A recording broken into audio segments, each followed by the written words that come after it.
Hello and welcome back to Rajasthan Akhada. Students, अभी तक हमने आपके साथ जुलाई, अगस्त, सितंबर, अक्टूबर मंथ के करंट अफेयर्स डिस्कस कर लिए हैं। आज पांचवें सेशन में हम डिस्कस करेंगे नवंबर मंथ के current affairs for RAS prelims exam. RAS prelims exam के लिए इंपॉर्टेंट जो कुछ भी नवंबर में हुआ है, weather international, national, Rajasthan specific, weather sports, personalities, books, defence, space and so on, जितने भी डायमेंशन है वो आज के सेशन में इंक्लूड किए गए हैं। So this session is going to be very very important for your RAS prelims exam. As you all know, prelims के अंदर 20 से 25 क्वेश्चन आप एक्सपेक्ट कर सकते हैं करंट अफेयर्स रिलेटेड, और ये आपके सिलेबस में भी लिखा हुआ है। सो इस सेशन को गौर से देखिए, कई बार सुने हुए याद रह जाती हैं चीज़ें, तो उससे भी आप आराम से क्वेश्चन को सही कर सकते हैं। न्यूज़ को हम थोड़ा थोड़ा डिटेल में देखने वाले हैं कि अगर डेप्थ में जाके या डायमेंशंस के साथ में अगर क्वेश्चन बन जाता है तो उसे भी हम कैसे करेंगे। So let us start with the first, that is Indian chemical council wins 2024 OPCW Hague award. अब ये हो गई न्यूज़, आपको याद रखना है कि 2024 OPCW हैग अवार्ड किसको मिला है? Indian chemical council. अगर वन लाइनर क्वेश्चन बनता है कि हैग अवार्ड किसको मिला है 2024 में, और इंडियन केमिकल काउंसिल के साथ में तीन और ऑप्शन आपके पास होते हैं, तो यहां आप इसे ठीक कर देंगे। अब थोड़ा सा इसको और जान लेते हैं। What is OPCW? OPCW stands for organisation for prohibition of chemical weapons. 1997 में इसे एस्टेब्लिश किया गया, along with CWC, chemical weapon convention. Chemical weapon convention, इसके अंदर 193 कंट्रीज हैं और इंडिया इसका ओरिजिनल सिग्नेटरी है। ये पहली बार हुआ है कि किसी केमिकल इंडस्ट्री बॉडी को ये अवार्ड मिला है, chemical industry body. So this is Indian chemical council. When it was established 1938 के अंदर इसे एस्टेब्लिश किया गया, and this is an apex national body in chemicals in India, and it represents almost 80% of chemical industry in India. आपको याद हो कि OPCW वही ऑर्गेनाइजेशन है जिसे 2013 में नोबेल प्राइज मिला था। So this is your first information. Second is 13th national seed conference was held in Varanasi. 3 days conference थी ये, 28 से 30 नवंबर। तो सबसे पहले तो आपको ध्यान रखना है कि ये वाराणसी में हुई है 13th national seed conference, because agriculture is a part of your prelims syllabus and mains also, तो यहां से भी क्वेश्चन पूछा जा सकता है। ऑर्गेनाइज्ड बाय, किसने ऑर्गेनाइज किया? Obviously ministry of agriculture and farmer welfare. इस मिनिस्ट्री के अंडर में ऑर्गेनाइज हुआ और वाराणसी में हुआ, और वाराणसी में भी कहाँ हुआ? तो वो है ISARC। अब ये भी एक क्वेश्चन बनता अपने आप के अंदर। इसकी फुल फॉर्म है international rice research institute south Asia regional centre. मतलब चावल अनुसंधान के लिए साउथ एशिया में रीजनल सेंटर कहाँ है? वो है वाराणसी के अंदर। इसके अंदर experts, policy maker, industrial leaders, research scholar, farmer, वो सब इकट्ठा हुए और इन्होंने चावल के अनुसंधान पे डिस्कशन किया। अब आगे चलें। Third important news is India re elected to UN peace building commission for 2025-2026। 2025-26 के लिए इंडिया को री इलेक्ट किया है, मतलब पिछली बार भी इंडिया ही था। तो UN पीस कीपिंग मिशन। अब ये पीस कीपिंग मिशन जो है PBC, ये कब एस्टेब्लिश किया गया? 2005 के अंदर। 2005 के अंदर ये एस्टेब्लिश किया गया bye general assembly of United nation and security council. ये दो इसके विंग्स हैं, आप अच्छी तरह से जानते हैं यूनाइटेड नेशन के विंग्स को। जनरल असेंबली और सिक्योरिटी काउंसिल, इन्होंने एस्टेब्लिश किया piece building commission, UN peace building commission.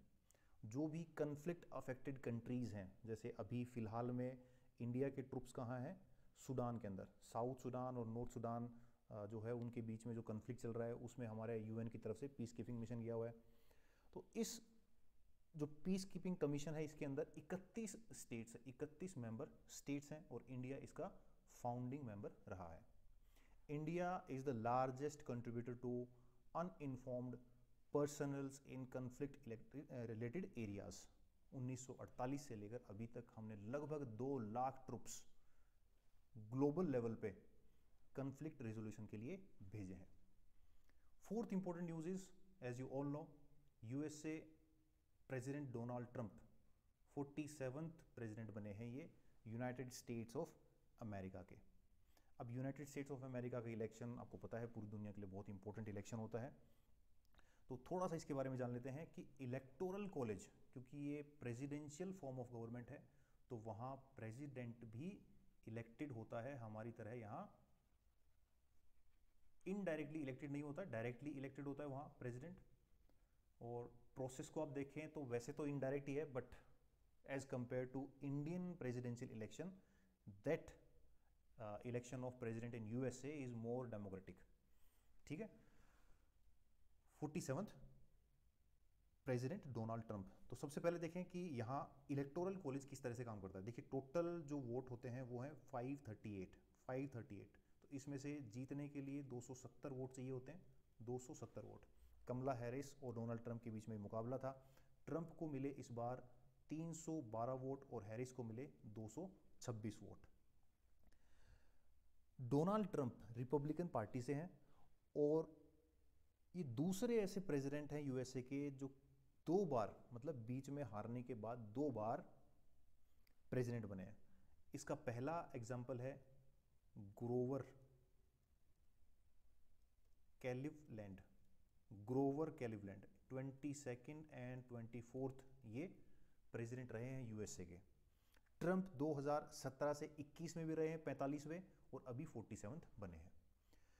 अब ये हुई प्रेसिडेंट के बारे में बात। एक क्वेश्चन जो पूछा जा सकता है यहाँ से जो बहुत इंपॉर्टेंट है वो है वाइस प्रेसिडेंट ऑफ यूएसए। क्या आप बता सकते हैं कि who is going to be the vice president of USA? तो वाइस प्रेसिडेंट होंगे ओहियो के senator. Ohio is a state in USA. इसके जो सीनेटर हैं जेडी वेंस। ओहियो के सीनेटर हैं जेडी वेंस। ये होंगे 50th vice president of USA. इन्होंने मिनीसेंटा गवर्नर टिम वॉल्स को हराया है। तो ये हो गई आपकी 4th news.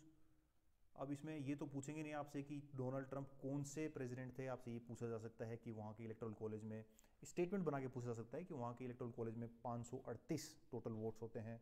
Donald Trump Republican party से हैं। डोनाल्ड ट्रंप दूसरे ऐसे प्रेसिडेंट हैं जो बीच में हारने के बाद दोबारा प्रेसिडेंट बने। ओबामा 2 बार लगातार बने थे और ये दूसरी बार बीच में हारने के बाद 2017 से 21 तक भी ये प्रेसिडेंट थे। 5th important news is G20 summit. G20 summit का मोटो क्या था? Building a just world and a sustainable planet. G20 summit motto. तो यहाँ आप देख सकते हैं G20 2024 हुई है ब्राज़ील के अंदर, 2023 के अंदर ये इंडिया के अंदर हुई थी, 2022 के अंदर ये इंडोनेशिया में हुई थी और 2025 में ये होगी साउथ अफ्रीका के अंदर। ये इसकी 19th मीटिंग थी। अभी जो 2024 में हुई है ये क्या थी? इसकी 19th मीटिंग थी। और इसमें पार्टनरशिप किसकी है? कंट्रीज़ भी हैं और ऑर्गेनाइजेशन भी हैं। कंट्रीज़ तो आपको दिख रही हैं G20 हैं, इसके साथ में इसमें एक जो अलग ऑर्गेनाइजेशन जैसे IMF है, IMF, वर्ल्ड बैंक, ये भी इसके अंदर पार्टिसिपेट करते हैं। और यहाँ से एक इन्फॉर्मेशन आपको बता दूँ कि वर्ल्ड बैंक के करंट डायरेक्टर जो हैं वो हैं Ajay Banga. Ajay Banga is the director of World Bank Group. 2 जून 2023 से ये वहाँ के डायरेक्टर हैं, अजय बंगा। ठीक है, अब G20 के मोटो की बात करें तो building a just world and sustainable planet. तो यहाँ से भी क्वेश्चन आ सकता है, इसकी प्रेसिडेंसी किसके पास थी, वहाँ से भी पूछा जा सकता है। स्टेटमेंट बना के भी पूछा जा सकता है कि ये 19th मीटिंग थी और इसके अंदर कंट्रीज़ के अलावा और ऑर्गेनाइजेशंस भी पार्टिसिपेट करती हैं।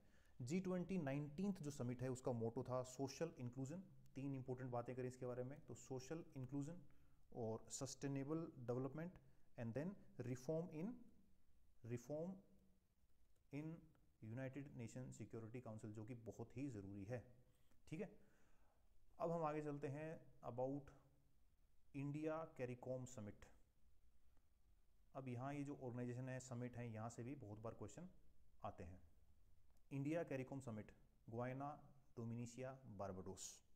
गुयाना, डोमिनिशिया, बारबाडोस, इन तीनों कंट्रीज़ का नाम याद कर लीजिए क्योंकि इन्होंने हाईएस्ट ऑनर प्रधानमंत्री मोदी जी को दिया है।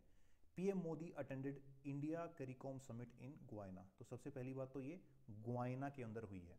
कैरिकॉम से अगर आप देखें इस वर्ड को तो यहाँ से बनता है Caribbean community. CARICOM Caribbean community, it was established in 1973 और इसके मेंबर 15 मेंबर्स हैं इसके अंदर।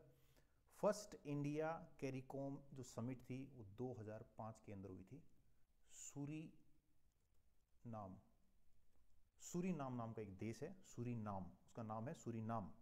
ये देश है कैरेबियन आइलैंड में और 2005 में इंडिया कैरीकॉम समिट हुई थी। और मोदी जी तो आप जानते हैं जहाँ भी जाते हैं एक एक्रोनिम दिखाते हैं दुनिया को, और इन्होंने भी कैरीकॉम को कैरेबियन कम्युनिटी के बजाय कुछ और बना दिया, जिसका आपको मैं बताऊं CARI कैरीकॉम। तो C से बनाया इन्होंने कैपेसिटी बिल्डिंग, A से बनाया एग्रीकल्चर, R से बनाया रिन्यूएबल एनर्जी, I से बनाया internet and technology innovation, C से बनाया क्रिकेट, और O से बनाया ओशियन इकोनॉमी, और M से बनाया मेडिसिन और हेल्थ केयर। तो कि इन एरियाज़ में इंडिया के साथ इन कंट्रीज़ का जो कोलैबोरेशन है वो बढ़ेगा। तो ये 3 कंट्रीज़ हैं जिन्होंने अपने हाईएस्ट ऑनर किसको प्रेजेंट किए हैं, किसको अवार्ड किए हैं, प्रधानमंत्री मोदी जी को। देन 2024 जो साल है उसमें हमने कुछ भारत के रत्न खोए हैं, जिसमें से एक हैं रतन टाटा। तो रतन टाटा के ऊपर जो किताब लिखी है रतन टाटा ए लाइफ, उसके राइटर हैं थॉमस मैथ्यू। थोड़ा सा रतन टाटा जी के बारे में जान लें। देखिए यहाँ से बुक्स के ऊपर क्वेश्चन आपसे पूछा जाएगा, लगभग मान के चलिए कि हर साल या दूसरे से जो नेक्स्ट पेपर होता है उसमें बुक के ऊपर एक क्वेश्चन आता है। यूपीएससी में भी पूछ लेते हैं कि कोई इंपॉर्टेंट बुक होती है, शशि थरूर की एक बुक है उसके ऊपर भी आया था। तो यहाँ इस बुक का तो नाम याद रखेंगे आप, Ratan Tata a life is written by Thomas Mathew. अब थोड़ा सा रतन टाटा जी के बारे में बात कर लें। 1937 से 2024, 1937 में मुंबई में इनका जन्म होता है, 2024 मुंबई में इनका निधन होता है अक्टूबर 9 को। अब रतन टाटा जी को पद्म भूषण मिला हुआ है, पद्म विभूषण मिला हुआ है, महाराष्ट्र भूषण मिला हुआ है। और अगर आप कुछ और जानना चाहते हैं इनके बारे में तो नेशनल ज्योग्राफी में एक डॉक्यूमेंट्री है मेगा आइकन, वहाँ इनकी लाइफ के बारे में बहुत अच्छे से कवर किया हुआ है। इसके अलावा अगर आपसे मैं पूछूं कि 2024 के अंदर हमने इंडिया के कौन कौन से और इम्पोर्टेंट पर्सनैलिटीज़ को खोया है, तो आप ध्यान करें मनमोहन सिंह जी, पंकज उदास, जाकिर हुसैन, सीताराम येचुरी CPI के लीडर हैं, ओम प्रकाश चौटाला इन लोग के लीडर हैं। तो ये सब हमारे इम्पोर्टेंट पर्सनैलिटीज़ हैं जिनका निधन 2024 में हुआ है। नंबर 8 पे है डेविस कप। डेविस कप 2024 किसने जीता है? इटली ने। और Davis cup is related to football, football से संबंधित है। इटली ने दूसरी बार ये कप जीता है, इटली ने दूसरी बार। इसके बारे में थोड़ा सा डिटेल में हम आगे बात करेंगे, तो ध्यान रखें डेविस कप 2024 इटली ने जीता है और लगातार दूसरी बार ये कप जीता है, ठीक है। एंड देन बहुत ही ज़्यादा इंपॉर्टेंट है COP29 Baku, conference of parties कहाँ हुई? 29 बाकू में। और Baku is the capital of Azerbaijan, capital of Azerbaijan. इसकी थीम की बात करें तो थीम थी investing in a liveable planet,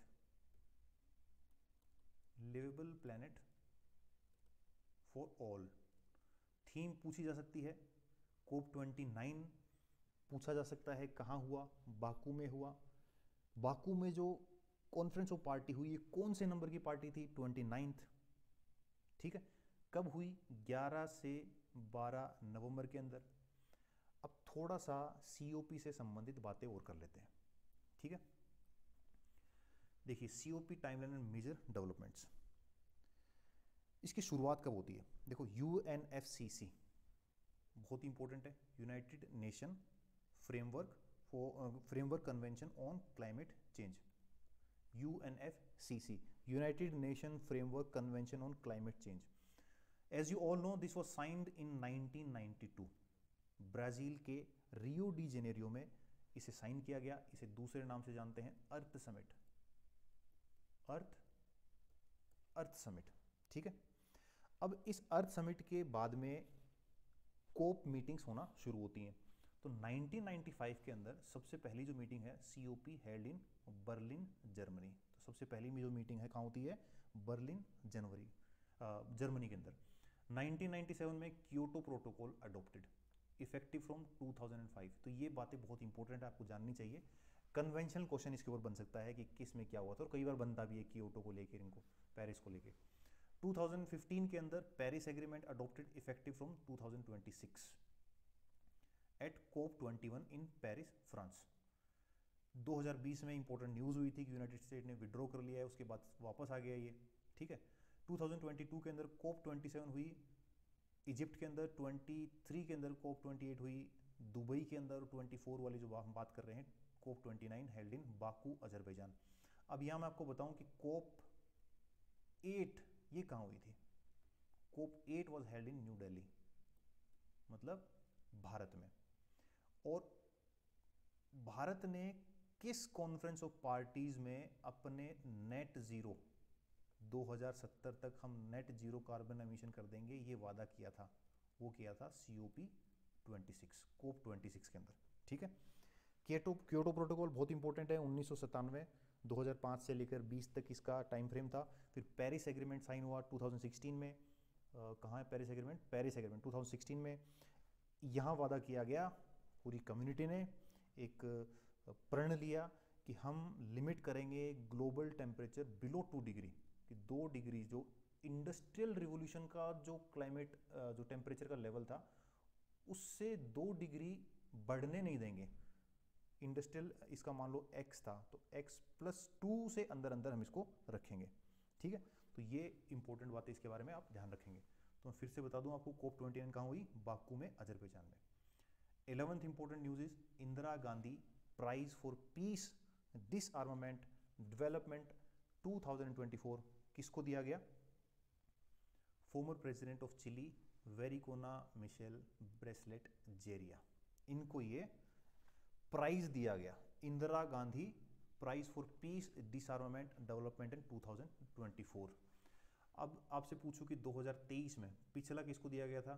तो ये हमारे जो कोविड वॉरियर्स हैं, इनको कोरोना के समय लोगों की मदद करने के लिए जो नर्सेज हैं, जो इंडियन मेडिकल काउंसिल है, उसको ये प्राइज़ दिया गया था, ठीक है।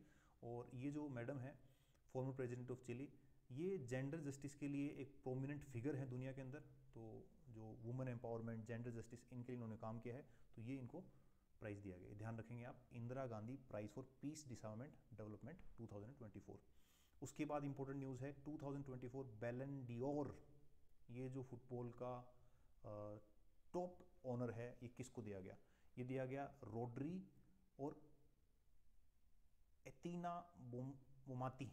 अरे कैसे कैसे नाम है, रोड्री और एतीना बोनमती, रोड्री और एतीना बोनमती। देखिए ये अवार्ड फुटबॉल के अंदर टॉप ऑनर है। ये जो रोड्री साहब हैं ये हैं स्पेन के। कहाँ के हैं? ये हैं स्पेन के। और बोमती जो हैं, ये सेकंड टाइम इनको अवार्ड मिला है, सेकंड टाइम। सेकंड ऐसी वुमेन है जिन्होंने दूसरी बार ये अवार्ड लिया है, और ये खेलती हैं किसके लिए? बार्सिलोना क्लब के लिए, बार्सिलोना क्लब के लिए। अवार्ड कौन देता है? फ्रांस फुटबॉल ये अवार्ड देता है, which is independent of FIFA. FIFA से इसका कोई लेना देना नहीं है। जो फ्रांस फुटबॉल है एसोसिएशन है, वो इस अवार्ड को देता है, ठीक है। तो ये दो बातें आप ध्यान रखें। अगर वन लाइनर क्वेश्चन आ जाता है तो आपको केवल एक बार आपने सुन भी लिया तो उसका आपको याद आ जाएगा, ठीक है। Best player 8th Asian hockey championship, Deepika Sehrawat. Asian hockey championship 8वीं कहाँ हुई? पहला सवाल, ये हुई राजगीर में, बिहार। राजगीर बिहार में हुई। इंडिया ने किसको हराया? इंडिया ने चाइना को हराया। बहुत अच्छी बात, इंडिया ने चाइना को हराया 8th Asia hockey championship cup के अंदर। और इसमें बेस्ट प्लेयर का जो खिताब मिला है वो मिला है दीपिका शेरावत को। यहाँ आप पिक्चर में देख सकते हैं, ये हैं रोड्री और ये हैं इताना। तो इनमें से दीपिका नहीं है। दीपिका शेरावत को क्या मिला है? Best player 8th Asian hockey championship cup. 14th app launched by central government to curb doping in games. आप समझते होंगे कि एक एजेंसी है इंडिया के अंदर जिसका नाम है नाडा, ये टाडा नहीं है, ये नाडा है, नेशनल एंटी डोपिंग एजेंसी। और इसी तरीके से एक होती है वाडा, वर्ल्ड एंटी डोपिंग एजेंसी। इन एजेंसीज का काम ये है कि जो भी स्पोर्ट्स होता है वो फेयर हो, बायस्ड नहीं हो और क्लीन एंड क्लियर हो as far as the physical health and drugs are related. तो मतलब इस तरह का ड्रग्स का इन्वॉल्वमेंट करके, ड्रग्स लेके कोई भी खिलाड़ी परफॉर्म ना करे, तो ये रोकने के लिए एजेंसीज काम करती हैं। तो सेंट्रल गवर्नमेंट ने एक ऐप लॉन्च की है to curb doping in games, know your medicine. तो आपसे अगर पूछ लिया जाए कि नो योर मेडिसिन, जैसे होता है ना कि नो योर कस्टमर, KYC, तो KYM क्या चीज़ है? तो KYM इज, अब नो योर मेडिसिन अगर सीधा आपके सामने आ गया और ऑप्शन आते हैं तो एकदम से समझ नहीं आता कि डोपिंग के लिए है या किसी मरीज के लिए है या सरकार कुछ हेल्थ रिलेटेड कुछ लेके आ रही है। तो आपने अगर एक बार देख लिया तो आपको याद रहेगा, this is related to curb doping in games. उसके बाद 15th इंपॉर्टेंट बात है core purpose of PM Vidya Lakshmi scheme, financial aid for higher education. 6 नवंबर 2024 को ये स्कीम प्रधानमंत्री मोदी जी ने लॉन्च की। बहुत ही इंपॉर्टेंट ये स्कीम है और इस स्कीम के बारे में थोड़ा सा और जान लेते हैं। PM Vidya Lakshmi scheme purpose क्या है? Financial support for meritorious students. ठीक है, it is a part of national policy for education 2022। इसके अंदर जो हायर एजुकेशन इंस्टीट्यूट्स हैं, both government and private, ranked top 100 in NIRF, जो नेशनल रैंकिंग है उसमें जो टॉप 100 हैं, as well as state higher education institute 101 से 200। तो इस तरह के जो भी इंस्टीट्यूट हैं, लगभग इसके अंदर 860 इंस्टीट्यूशन और 22 लाख स्टूडेंट्स को क्या मिलेगा? फाइनेंशियल सपोर्ट मिलेगा। Student can get collateral free, guarantee free loan और अप टू 7.5 लाख। तो मतलब अपनी जो पोस्ट ग्रेजुएशन, जो हायर एजुकेशन है या ग्रेजुएशन है, इस तरह की पढ़ाई के लिए स्टूडेंट्स को लोन की सुविधा यहाँ पे दी गई है। इंटरेस्ट सबवेंशन है, क्रेडिट गारंटी है। उसके बाद priority given to student from government institution, those in technical and courses. 3600 crore रुपए का प्रावधान 2024-25 से लेकर 30-31 के लिए इस स्कीम के लिए किया गया। एकदम लेटेस्ट फ्रेश नई स्कीम है, तो आप इसके बारे में जानें, यहाँ से क्वेश्चन पूछा जा सकता है। उसके बाद अगली बात करें, 16th बुकर प्राइज 2024 किसको मिला? ऑर्बिटल किताब को मिला, जो लिखी है समांता हार्वे ने। ब्रिटेन की ये रहने वाली हैं और ये है आपके सामने ऑर्बिटल समांता हार्वे। बहुत ही गजब की किताब इन्होंने लिखी, ऑर्बिटल। इस ऑर्बिटल किताब में 6 एस्ट्रोनॉट्स की एक कहानी है। मतलब एक तरीके से ये समझ लिए कि इन्होंने एक इमेजिनेशन करी कि जो इंटरनेशनल स्पेस स्टेशन है, इंटरनेशनल स्पेस स्टेशन, उसमें 6 एस्ट्रोनॉट्स हैं और वो पूरी धरती का चक्कर लगाते हुए किस तरह से बॉर्डर्स को, क्लाइमेट को, धरती को देखते हैं। तो वो जो भी सोचते हैं, जो भी उनका वहाँ रहन सहन होता है, जिस तरह की इश्यूज़ वो फेस करते हैं, वो सब इसमें बहुत ही अच्छे तरीके से इन्होंने बताया है और इनको मिला है बुकर्स प्राइज 2024। ठीक है, इसमें देखो यहाँ पे लिखा हुआ है ब्यूटीफुल, इंस्पायरिंग और stunning, an extra ordinary achievement. तो मतलब ये गजब की किताब होगी तभी इसमें इतना लिखा है। ठीक है, तो आपको केवल ये ध्यान रखना है, किताब नहीं पढ़नी है, अगर टाइम मिले तो कोई पढ़ लेना। बुकर प्राइज 2024 किसको मिले हैं? समांता Harvey, orbital.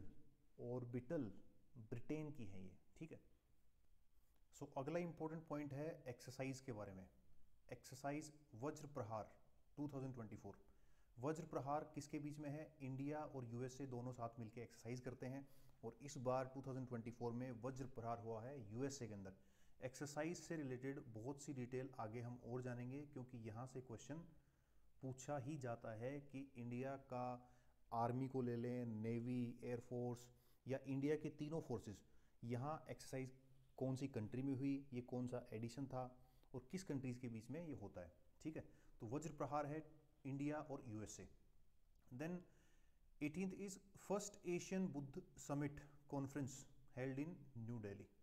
First Asian Buddha summit 5 से 6 नवंबर ये समिट हुई and it was organised by ministry of culture. It was organised by ministry of culture and international Buddhist confederation.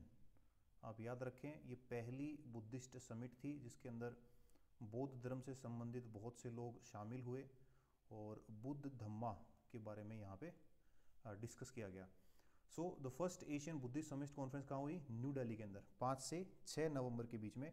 Ministry of culture, ministry of culture plus कौन थे साथ में? International Buddhist confederation, इन दोनों ने मिलकर इसे ऑर्गेनाइज किया गया। और इसकी थीम थी role of Buddha Dhamma in strengthening Asia. Role of Buddha Dhamma in strengthening Asia. आप एंशिएंट इंडिया में अशोक से संबंधित जब पढ़ते हैं तो आप देखते होंगे बुद्ध धम्म के बारे में, ठीक है। इसके अंदर पार्टिसिपेंट्स कौन थे? 32 कंट्रीज इसके अंदर पार्टिसिपेट किए और इंटरनेशनल बुद्धिस्ट कॉन्फेडरेशन और मिनिस्ट्री ऑफ कल्चर ने इसे ऑर्गेनाइज किया। First Asian Buddhist summit conference कहाँ हुई? न्यू दिल्ली के अंदर। नेक्स्ट इंपॉर्टेंट न्यूज़ है international hockey federation player of the year 2024। International hockey federation player of the year, ये कौन है? हरमनप्रीत सिंह। हरमनप्रीत सिंह से आप जानते होंगे इंडियन हॉकी कैप्टन, और इनको अवार्ड मिला है प्लेयर ऑफ द ईयर। किसने दिया है ये? FIH का मतलब है international hockey federation, international hockey federation.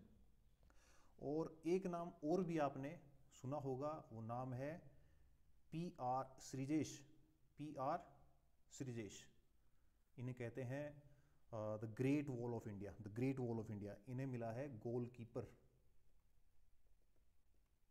Goalkeeper of the year, PR Sreejesh. PR Sreejesh, इनका बहुत बड़ा अचीवमेंट ये है कि इनका बहुत बड़ा रोल था किसमें? पेरिस के अंदर जो इंडियन हॉकी टीम ने ब्रॉन्ज मेडल जीता उसके अंदर इन्होंने 10 गोल किए। टूर्नामेंट के हाईएस्ट स्कोरर थे ये जो हरमनप्रीत सिंह साहब हैं ये। और इन्होंने 2021 और 22 में भी इस अवार्ड को जीता है, 2021 और 2022 में। 2024 में भी इन्होंने international hockey federation player of the award जीता है। अब यहाँ तक हो गई हमारी इंपॉर्टेंट 19 न्यूज़। पिछली स्लाइड में से एक न्यूज़ रह गई थी, उसे हम अभी डिस्कस कर लेते हैं। वो है 10th वाली, network readiness index 2024। Network readiness index, बहुत सारे इंडेक्स हैं जो आपको देखने हैं, और जो 2024 के अंदर जो इम्पोर्टेंट इंडेक्स हैं वो हमारे जो सेशंस हैं लगभग उसके अंदर कवर हो जाएंगे। और नेटवर्क रेडीनेस इंडेक्स, इसके अंदर इंडिया का स्थान है 49th, मतलब टॉप 50 में इंडिया आता है। टोटल 133 कंट्रीज़ हैं, और इंडिया का पिछली बार की वजह से 2023 में जो था वो स्थान था 60th, 60वां, तो 11 पोजीशन इंप्रूव हुई है। अब ये है क्या? नेटवर्क जो रेडीनेस इंडेक्स है, इसे कौन रिलीज़ करता है? इम्पोर्टेंट बात ये भी है कि इसे रिलीज़ कौन करता है, क्योंकि जो भी इंडेक्सेस होते हैं उस इंडेक्स से में इंडिया की पोजीशन फर्स्ट पोजीशन पे कौन है, कौन उसे रिलीज़ करता है, ये सब बातें आपको जाननी चाहिए। So it is released by Portulans, PORTULANS institute, Portulans institute Washington DC इसे रिलीज़ करता है। इस रिपोर्ट के अंदर इंडिया की फर्स्ट रैंक थी किसमें? इंडिया की वैसे तो ओवरऑल 49th रैंक है, बट इंडिया की फर्स्ट रैंक थी किसमें? AI artificial intelligence scientific papers, इसके अंदर इंडिया की फर्स्ट रैंक थी। तो यहाँ से भी क्वेश्चन बन सकता है, इंडिया की नेटवर्क रेडीनेस इंडेक्स में जो डोमेन है आर्टिफिशियल इंटेलिजेंस साइंटिफिक पेपर, उसमें कौन सी रैंक थी? उसमें फर्स्ट रैंक थी। और इसमें ओवरऑल फर्स्ट कौन था? ओवरऑल फर्स्ट रैंक थी USA की, ओवरऑल फर्स्ट रैंक थी USA के अंदर। इस रेडीनेस इंडेक्स में 4 पिलर के ऊपर डिसाइड किया जाता है किसी भी कंट्री की रैंकिंग को। वो पिलर्स हैं, पहला टेक्नोलॉजी, दूसरा पीपल, तीसरा गवर्नेंस, और फोर्थ है इम्पैक्ट। इन 4 पिलर्स के ऊपर आइडेंटिफाई किया जाता है कि एक कंट्री का जो नेटवर्क रेडीनेस है वो कितना है, ठीक है। अब हम चलते हैं हमारी अगली स्लाइड में, जिसमें हमने 19 तक तो कंप्लीट कर लिया था। Now let us move to 20th is climate change performance index, very important. Climate से रिलेटेड जो भी न्यूज़ हैं वो देखो UPSC के लिए तो अल्ट्रा इंपॉर्टेंट है, और RAS में भी बहुत ज़्यादा इंपॉर्टेंट है। स्टेट PCS में यहाँ से क्वेश्चन आते हैं, because environment ecology is always an important part of any exam.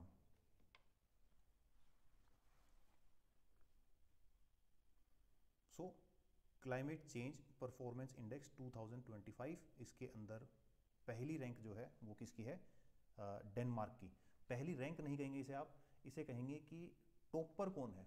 Topper, topper की भी 4th रैंक आ सकती है, ऐसा पहली बार आपको देखने को मिलेगा।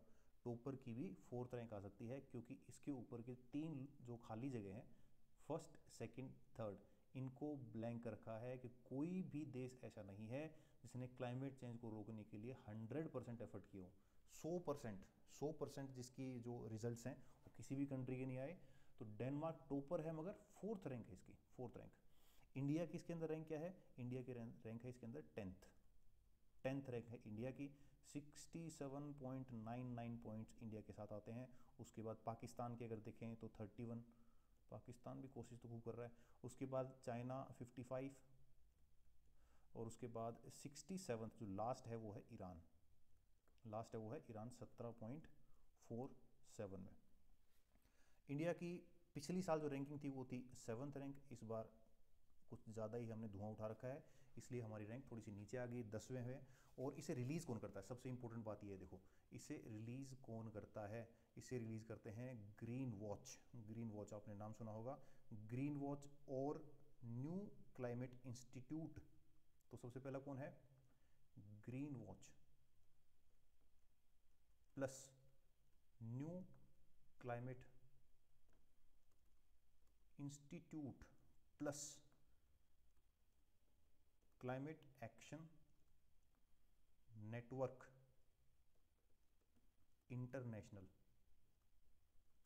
ये सारे इंस्टीट्यूशन मिलके इस क्लाइमेट चेंज परफॉर्मेंस इंडेक्स को रिलीज करते हैं। और इस इंडेक्स में 2025 में फर्स्ट रैंक किसी की नहीं है, सेकंड भी किसी की नहीं है, थर्ड भी किसी की नहीं है। 4th में जो टॉपर है वो डेनमार्क है, इंडिया 10th पे है, और लास्ट है वो है Iran. Then important news is international solar alliance. कहाँ है भाई? ये गुड़गांव में है। और मोदी जी ने अफ्रीका समिट के अंदर ये बात कही थी कि ऐसा कुछ होना चाहिए, क्योंकि हमारे जो देश हैं जो टोरिड रीजन में आते हैं, टोरिड रीजन अगर आपने ज्योग्राफी अगर पढ़ी हो तो उसमें आपने सुना होगा torrid region, tropic of Cancer और कैप्रिकॉर्न के बीच में जो भी कंट्रीज हैं अर्थ में, इस रीजन को कहते हैं टोरिड रीजन। टोरिड रीजन, यहाँ पे सनलाइट इनफ होती है, तो ये सोलर एनर्जी की तरफ जाने का एक एफर्ट है। इसमें 104th फुल मेंबर कौन बना है? ये बहुत ही इंपॉर्टेंट न्यूज़ है, Armenia. Armenia is 104th full member of international solar alliance. कब बना था ये? 30 नवंबर 2015 को, पेरिस में। पेरिस में हेडक्वार्टर कहाँ है इसके? गुड़गांव में। गुड़गांव में एक इंस्टीट्यूट है, उसका भी नाम याद कर लो आप, national institute of solar energy. अगर ये आपसे पूछ लिया जाए, क्योंकि अर्मेनिया इसका मेंबर हुआ है, तो ये भी इस तरह से क्वेश्चन पूछा जा सकता है। National institute of solar energy कहाँ है? गुरुग्राम में। और गुरुग्राम में जो इंस्टीट्यूट है यहीं इसका हेडक्वार्टर है। इसके अंदर 120 से ज़्यादा मेंबर हैं, 120 प्लस इसके अंदर मेंबर्स हैं। Almost all are in torrid zone. जो मैंने बताया जितने भी मेंबर्स हैं लगभग टोरिड जोन में हैं, ठीक है। ये जैसा कि मैंने बताया आपको कि मोदी जी ने इसकी शुरुआत की थी, इनिशिएटिव लिया था। और मैं अगर आपसे पूछूं कि whether China is a part of international solar alliance, तो आंसर होगा ना, क्योंकि जहां इंडिया वहां ना। पाकिस्तान इसका मेंबर होगा? बिल्कुल बड़ा वाला ना, पाकिस्तान भी इसका मेंबर नहीं है। पाकिस्तान और चाइना दोनों इसके मेंबर नहीं है। इंडिया इसका फाउंडिंग मेंबर है, और ये कह सकते हैं इसका कि जो प्रीमियर है वो इंडिया है। देन इम्पोर्टेंट जो आपके लिए है RS एग्ज़ाम में, वो है एक पोर्ट जो ड्रैगन है चाइना, उसके बढ़ते प्रभाव को लेके बहुत इंपॉर्टेंट ये क्वेश्चन बनता है। अगला पोर्ट है चेनके मेगा पोर्ट। चेनके मेगा पोर्ट ये लीमा में बनाया गया है। Lima is a capital of Peru. Peru is a country in south America. South American जो कॉन्टिनेंट है उसमें कंट्री है पेरू, उसकी कैपिटल है लीमा। उसकी कैपिटल लीमा से 60 किलोमीटर दूर, 60-70 किलोमीटर दूर डीप सी पोर्ट बनाया गया है। Deep sea port, deep sea port. अब ये पोर्ट चाइना के एम्बिशियस जो एक इनका इनिशिएटिव है, बेल्ट एंड रोड इनिशिएटिव, ये इसका एक पार्ट है। और ये चाइना की एंट्री आप कह सकते हैं साउथ अमेरिका के अंदर, ठीक है। तो चाइना जिस तरीके से पूरी दुनिया के अंदर अपना इन्फ्लुएंस बढ़ाना चाहता है, उसमें ये बहुत इंपॉर्टेंट एक पॉइंट है, और ये आपसे पूछा जा सकता है। Now the next important news is tiger reserve. Tiger reserve के बारे में भी आपको जानना बहुत ज़रूरी है। अगर कुछ नया होता है, देखिए वैसे तो आप एनवायरमेंट एंड इकोलॉजी पढ़ते ही हो, बट अगर कुछ नया हो जाए तो उसको तो बिल्कुल मत छोड़ना, क्योंकि वहाँ से क्वेश्चन जो फ्रेम कर रहा है उसको एकदम लो हैंगिंग क्वेश्चन मिल जाता है कि हाँ ये पूछ लेते हैं इकोलॉजी एनवायरनमेंट में कि भाई टाइगर रिजर्व से रिलेटेड या नेशनल पार्क या सेंचुरी या मैंग्रोव्स इससे रिलेटेड वेटलैंड, किसी से भी क्वेश्चन बन सकता है। Guru Ghasidas Tamor Pingla tiger reserve, 56th tiger reserve, 56th tiger reserve कहाँ है ये, सबसे पहला question. This is in Chhattisgarh, this is in Chhattisgarh. थोड़ा थोड़ा इसका कुछ पार्ट है जो एमपी में भी आता है, बट अगर आपसे पूछा जाए तो आप कहेंगे छत्तीसगढ़ में। तो छत्तीसगढ़ में ऑलरेडी 3 नेशनल पार्क हैं, तो ये चौथा नेशनल पार्क छत्तीसगढ़ का हो गया। जो ऑलरेडी 3 हैं वो अचन कमर पहला, दूसरा है इंद्रावती, और तीसरा जो है वो है उदंती, उदंती सीतानाडी, उदंती सीतानाडी। तो 3 तो ऑलरेडी है। तो अगर क्वेश्चन फ्रेम इस तरीके से किया जा सकता है कि ये जो गुरु घासीदास तैमूर पिंगला टाइगर रिजर्व है इसको लिख के या फिर इन सारों को लिख के किसी एक को रिप्लेस करके पूछा जा सकता है कि छत्तीसगढ़ में कौन से हैं, ये भी आ सकता है। और ये 56 टाइगर रिजर्व बना है तो इसके रिलेटेड भी क्वेश्चन बन सकता है, बहुत इंपॉर्टेंट है, ध्यान रखें आप। देन पॉलिटी की तरफ चलें तो असेंबली इलेक्शन हुए हैं अभी।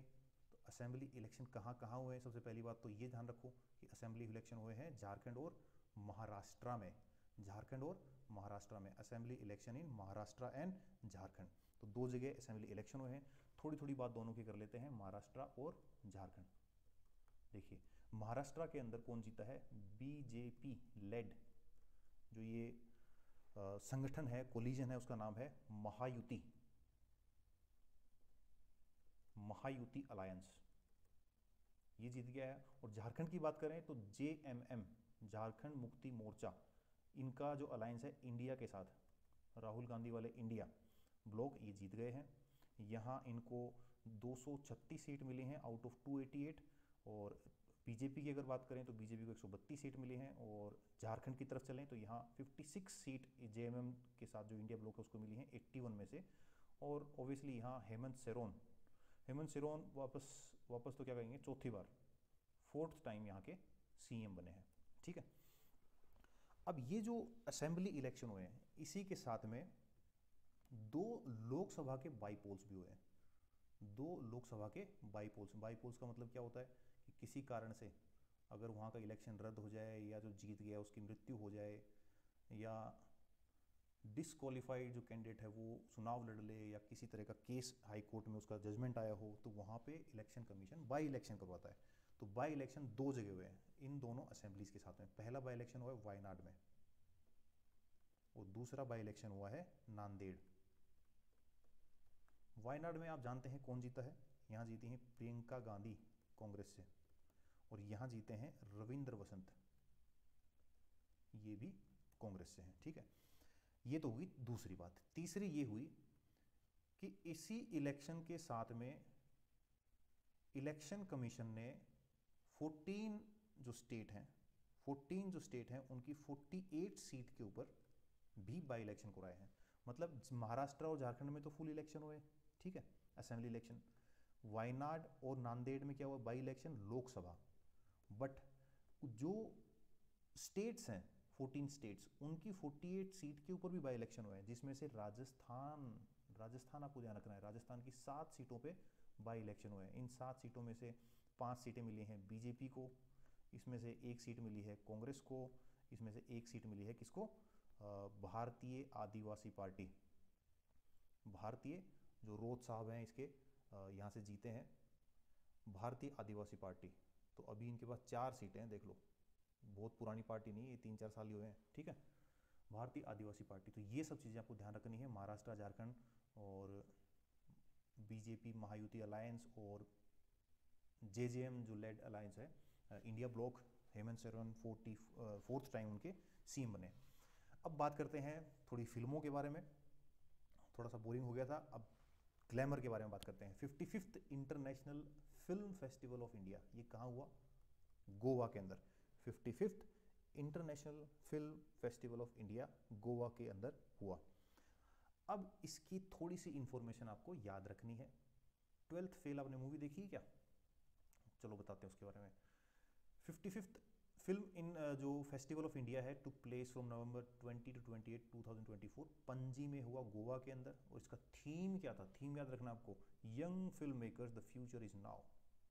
झुकेगा नहीं, young film makers the future is now. Highlights, Golden Peacock best film, Toxic by Saule Bliuvaite Lithuania. अब यहाँ क्या है कि इंटरनेशनल मामला है, तो बाहर के बहुत सारे फिल्म मेकर्स, उनकी फिल्म भी यहाँ पे दिखाई गई, ठीक है। बेस्ट डायरेक्टर बोडगांग मुर्सेन, बेस्ट एक्टर क्लेमेंट फोरवे, बेस्ट एक्टर वेत्सा मुल्ते, best debut film family touch by सरा फाइडलैंड, बेस्ट जूरी अवार्ड होली काव। अब इसमें देखो अपना वाला तो कोई नज़र नहीं आ रहा। Best debut director of Indian film feature Gharat Ganpati, Navjyot Bandiwadekar और मराठी।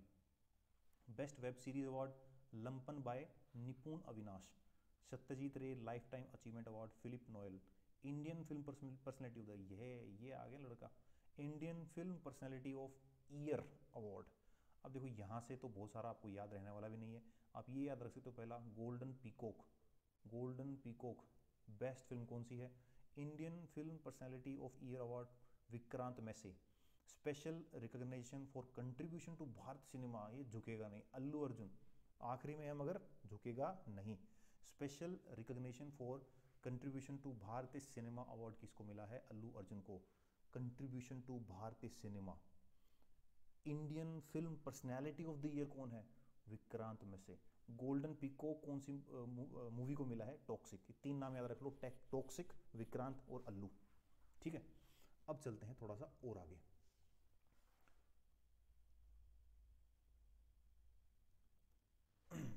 नेक्स्ट है one nation one subscription scheme. ये तो आपने सुना ही होगा, वन नेशन वन इलेक्शन तो बहुत सुन लिया आपने।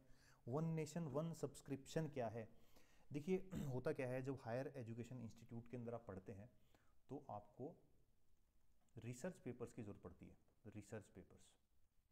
और हाई क्वालिटी रिसर्च पेपर होंगे तो उतना ही अच्छा आपका थीसिस होगा, उतने अच्छे आप इनोवेशन कर पाएंगे, उतनी अच्छी आप रिसर्च कर पाएंगे। बट होता क्या है कि बहुत कॉस्टली होते हैं। अब रिसर्च पेपर कहाँ के हैं? जैसे ग्लोबल की बात करें तो ऑक्सफोर्ड के हैं, हार्वर्ड के हैं, या इंडिया में भी देखें तो आईआईएम्स के हैं, आईआईटीज़ के हैं।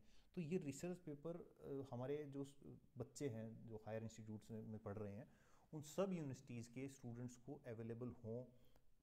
अभी तक क्या होता था, खरीदने में इनका सब्सक्रिप्शन लेना पड़ता था, ये बहुत महंगा पड़ता था। तो मोदी जी ने कहा कि one nation one subscription scheme लेके आते हैं। इससे क्या होगा? Equitable access, equitable access to high quality global journals, high quality global journals. जो भी जर्नल बन रहे हैं, पब्लिश हो रहे हैं, वो हमारे स्टूडेंट्स को अवेलेबल हों। इसके लिए सरकार ने 6000 करोड़ 6000 करोड़ का प्रावधान रखा है। और ध्यान रखने की बात यह है कि ये तीन फेजेज़ में इसको लागू किया जाएगा। पहले फेज़ में गवर्नमेंट कॉलेजेस होंगे, दूसरे फेज़ में जो अदर हायर एजुकेशन इंस्टीट्यूट हैं वो होंगे, और तीसरे फेज़ में थ्रू आउट नेशन की इसको लागू किया जाएगा। मोदी जी कहते हैं कि this is in line with NEP, national education policy. और जो हम चाहते हैं कि 2047 में विकसित भारत @2047 बन जाए। तो विकसित भारत तभी होगा जब पढ़ेगा भारत, रिसर्च करेगा भारत और इनोवेट करेगा भारत। तो ये one nation one subscription scheme ये है कि जितनी भी यूनिवर्सिटीज़ हैं वो सब अपने रिसोर्सेज को पूल करें और एक सब्सक्रिप्शन ले लें। उस सब्सक्रिप्शन का पैसा सरकार देगी, बच्चों को ये जर्नल्स फ्री में मिलेंगे। Next important issue is minority status of AMU। AMU की फुल फॉर्म क्या है ये बताओ मुझे। What is the full form of AMU? A से बनता है अलीगढ़, M से बनता है मुस्लिम और U से बनता है यूनिवर्सिटी। अलीगढ़ मुस्लिम यूनिवर्सिटी माइनॉरिटी इंस्टीट्यूशन है या नहीं? हाँ या ना? अलीगढ़ मुस्लिम यूनिवर्सिटी माइनॉरिटी इंस्टीट्यूशन है, ऐसा सुप्रीम कोर्ट ने कहा है। क्या है माइनॉरिटी इंस्टीट्यूशन? थोड़ा सा अलीगढ़ मुस्लिम यूनिवर्सिटी के बारे में बताऊं आपको। 1877 में सर सैयद अहमद खान ने इस इंस्टीट्यूशन की शुरुआत की। 1877 में जो मुस्लिम्स हैं उनको मॉडर्न एजुकेशन देने के लिए इसकी शुरुआत की गई। अब इसके ऊपर बहुत लंबी इसकी कहानी है। मतलब जब ये भारत देश आज़ाद हुआ था उसके बाद से फिर एक इम्पोर्टेंट केस आता है 1967 का, अजीज बासा। अजीज पाशा, उस केस का फिर मोदी गवर्नमेंट जब आती है तो उसका अलग इशू रहता है कि इसको माइनॉरिटी स्टेटस देना है कि नहीं देना है। तो इस तरह की पूरी लंबी स्टोरी आपको जानने की जरूरत नहीं है यहाँ पे, बट इंपॉर्टेंट बात क्या है, इंपॉर्टेंट बात है कि हमारा कॉन्स्टिट्यूशन क्या कहता है माइनॉरिटी इंस्टीट्यूशन के बारे में। तो आप याद करें article 30 of Indian constitution, article 30 of Indian constitution. तो यहाँ से भी आपको जानकारी होनी चाहिए कि आर्टिकल 30 क्या कहता है। आर्टिकल 30 कहता है कि जितने भी रिलीजियस माइनॉरिटीज़ हैं, रिलीजियस या लिंग्विस्टिक माइनॉरिटी, उनके पास ये राइट है कि वो अपनी मर्जी का, चॉइस लिखा है ये वर्ड चॉइस, एस्टेब्लिश और एडमिनिस्टर, ये दोनों वर्ड भी लिखे हैं कॉन्स्टिट्यूशन में कि एस्टेब्लिश कर सकते हैं और एडमिनिस्टर कर सकते हैं। आर्टिकल 30 जो ये है एम्पावर करता है किसको, रिलीजियस और लिंग्विस्टिक माइनॉरिटीज़ को, कि ये एस्टेब्लिश कर सकते हैं और एडमिनिस्टर कर सकते हैं। अजीज बाशा जो मैंने बताया आपको 1967 में इन्होंने ओवरटर्न कर दिया था कि इनके पास माइनॉरिटी स्टेटस नहीं है, बट अभी सुप्रीम कोर्ट में हेडेड बाय जो bench DY Chandrachud, farmer CGI of India, उन्होंने कहा कि ये एक माइनॉरिटी इंस्टीट्यूशन है। और इन्होंने साथ ही कुछ पैरामीटर्स बताए कि जिसके ऊपर आप डिसाइड करेंगे कि माइनॉरिटी इंस्टीट्यूशन क्या होता है, और एक स्पेशल बेंच भी बना दी कि टाइम टू टाइम इस तरह का जब कोई इशू आता है तो वो उसको कैटर करें माइनॉरिटी इंस्टीट्यूशन के स्टेटस को लेके। अब अगर आपसे पूछूं कि हु इज़ माइनॉरिटी, तो आप इस क्वेश्चन का आंसर सर्च करें कि माइनॉरिटीज़ होता क्या है, कौन है हमारे यहाँ minorities, and who decides who is minorities, whether it is based on a state level और minorities are decided on national level. National level पे अगर डिसाइड करोगे तो हो सकता है किसी स्टेट में वो मेजोरिटी हो जाए। तो ये इशू बहुत पुराना चल रहा है, आज तक इसका कोई आंसर नहीं है कि हमारे यहाँ माइनॉरिटी कौन है। और सेंट्रल गवर्नमेंट का एक एक्ट है, उसके हिसाब से हमारे यहाँ कुछ माइनॉरिटीज़ हैं, ठीक है। बट सुप्रीम कोर्ट का इसमें कुछ और कहना है। सुप्रीम कोर्ट का कहना है कि स्टेट लेवल पे डिसाइड हो कि माइनॉरिटीज़ कौन है, but central government union level पे, सेंट्रल लेवल पे डिसाइड करती है कि माइनॉरिटीज़ कौन है। Then important news is GSAT 20 successfully launched by SpaceX। So इतने बड़े लेक्चर में इलोन मस्क का नाम ना आए ऐसा हो नहीं सकता, तो ये आ गया है GSAT 20। First of all GSAT क्या होता है? GSAT का मतलब है जियो सिंक्रोनस सैटेलाइट। जी से जियो सिंक्रोनस, SAT से सैटेलाइट, जियो सिंक्रोनस सैटेलाइट 20। और ये क्या है? कम्युनिकेशन सैटेलाइट, कम्युनिकेशन सैटेलाइट है।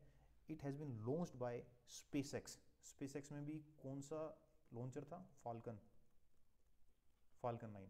क्योंकि इसका वजन 4000 से ज़्यादा है और हमारे पास ऐसी सुविधा नहीं है कि 4000 से ऊपर के वजन को हम लॉन्च कर सकें, ठीक है। It is design to improve broadband connectivity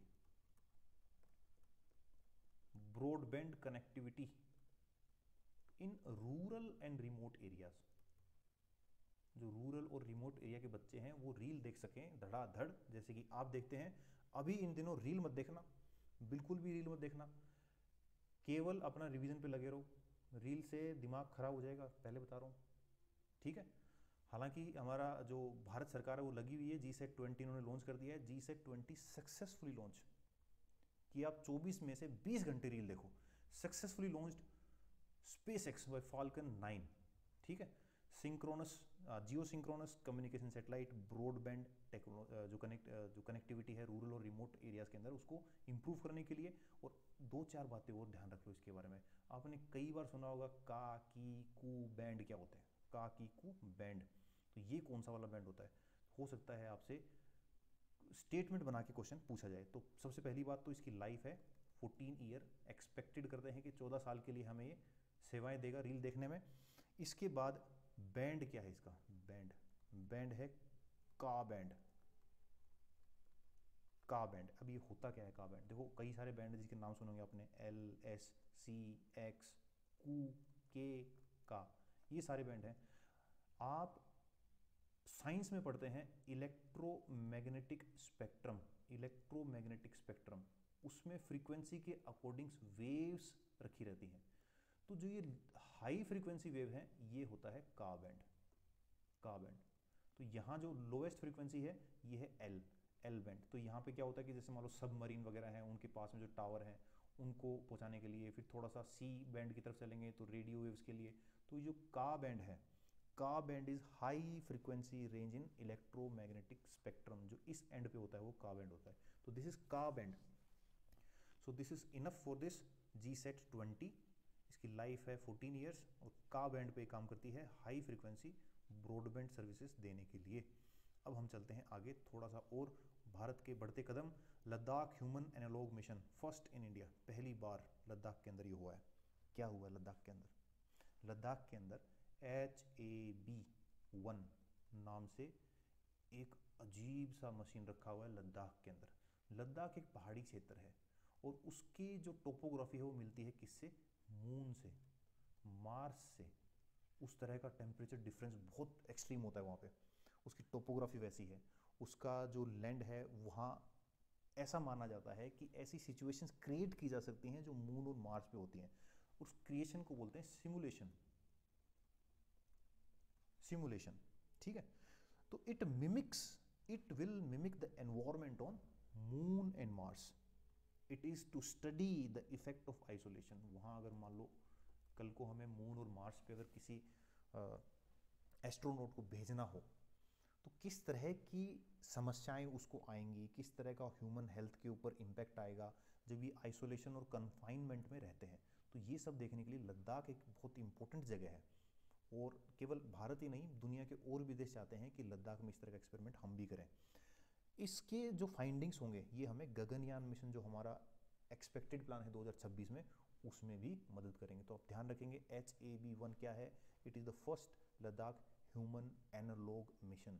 this is the simulation of situations which may arise in moon और मार्स। तो जो हमारे लॉन्ग जर्नी, जो लॉन्ग रूट जो हमारा होता है एस्ट्रोनॉट का बहुत दूर तक जाने का, भारत के जो भारत नहीं, जो अर्थ है, अर्थ के एटमॉस्फेयर से बाहर निकल के जो अगर लॉन्ग जर्नी पे कोई एस्ट्रोनॉट जाता है तो किस तरह की सिचुएशंस को देखनी पड़ेंगी, ये सिमुलेट करने के लिए यहाँ पे इसको बनाया गया। ठीक है, अब हम बात करते हैं आगे। नेक्स्ट हमारा है India test submarine launched ballistic missile. चलो भाई बताओ मेरे को, बैलिस्टिक और क्रूज मिसाइल में क्या फ़र्क होता है? What is the difference between ballistic and cruise missile? ये क्वेश्चन बहुत बेसिक क्वेश्चन है बैलिस्टिक और क्रूज मिसाइल में। अभी जो इजराइल और हमास के बीच में जो मामला हुआ था कि खूब सारी, करीब 100 से ज़्यादा मिसाइल उन्होंने भेजी हैं, तो बैलिस्टिक थी कि क्रूज थी? पहला सवाल ये, ठीक है। दूसरा मैं बता दूं आपको कि बैलिस्टिक मिसाइल ऐसे होती हैं जो एक ट्रेजेक्ट्री पे काम करती है। जैसे मान लो उनको यहाँ से आपने लॉन्च किया तो वो इस तरीके से ट्रेजेक्ट्री में जाती हैं, ठीक है। और क्रूज मिसाइल जो होती है वो यूं जाती है, यूं। क्रूज मिसाइल को जो ज़मीन है उसके, ये मान लो आप 2 से 3 मीटर के ऊपर भी इसको चलाया जा सकता है। तो इसकी बहुत लॉन्ग रेंज नहीं होती, बैलिस्टिक मिसाइल की बहुत लॉन्ग रेंज होती है। तो इंडिया ने टेस्ट करी है सबमरीन लॉन्च्ड, एक सबमरीन है पानी के अंदर, उसमें से बैलिस्टिक मिसाइल आप छोड़ेंगे। ये टेस्ट इंडिया ने किया है। और ये टेस्ट क्यों इंपॉर्टेंट है? ये टेस्ट इसलिए इंपॉर्टेंट है कि हमारे सबमरीन से, लैंड से, स्काई से, ये तीनों जो प्लेटफॉर्म्स हैं, मतलब आसमान से,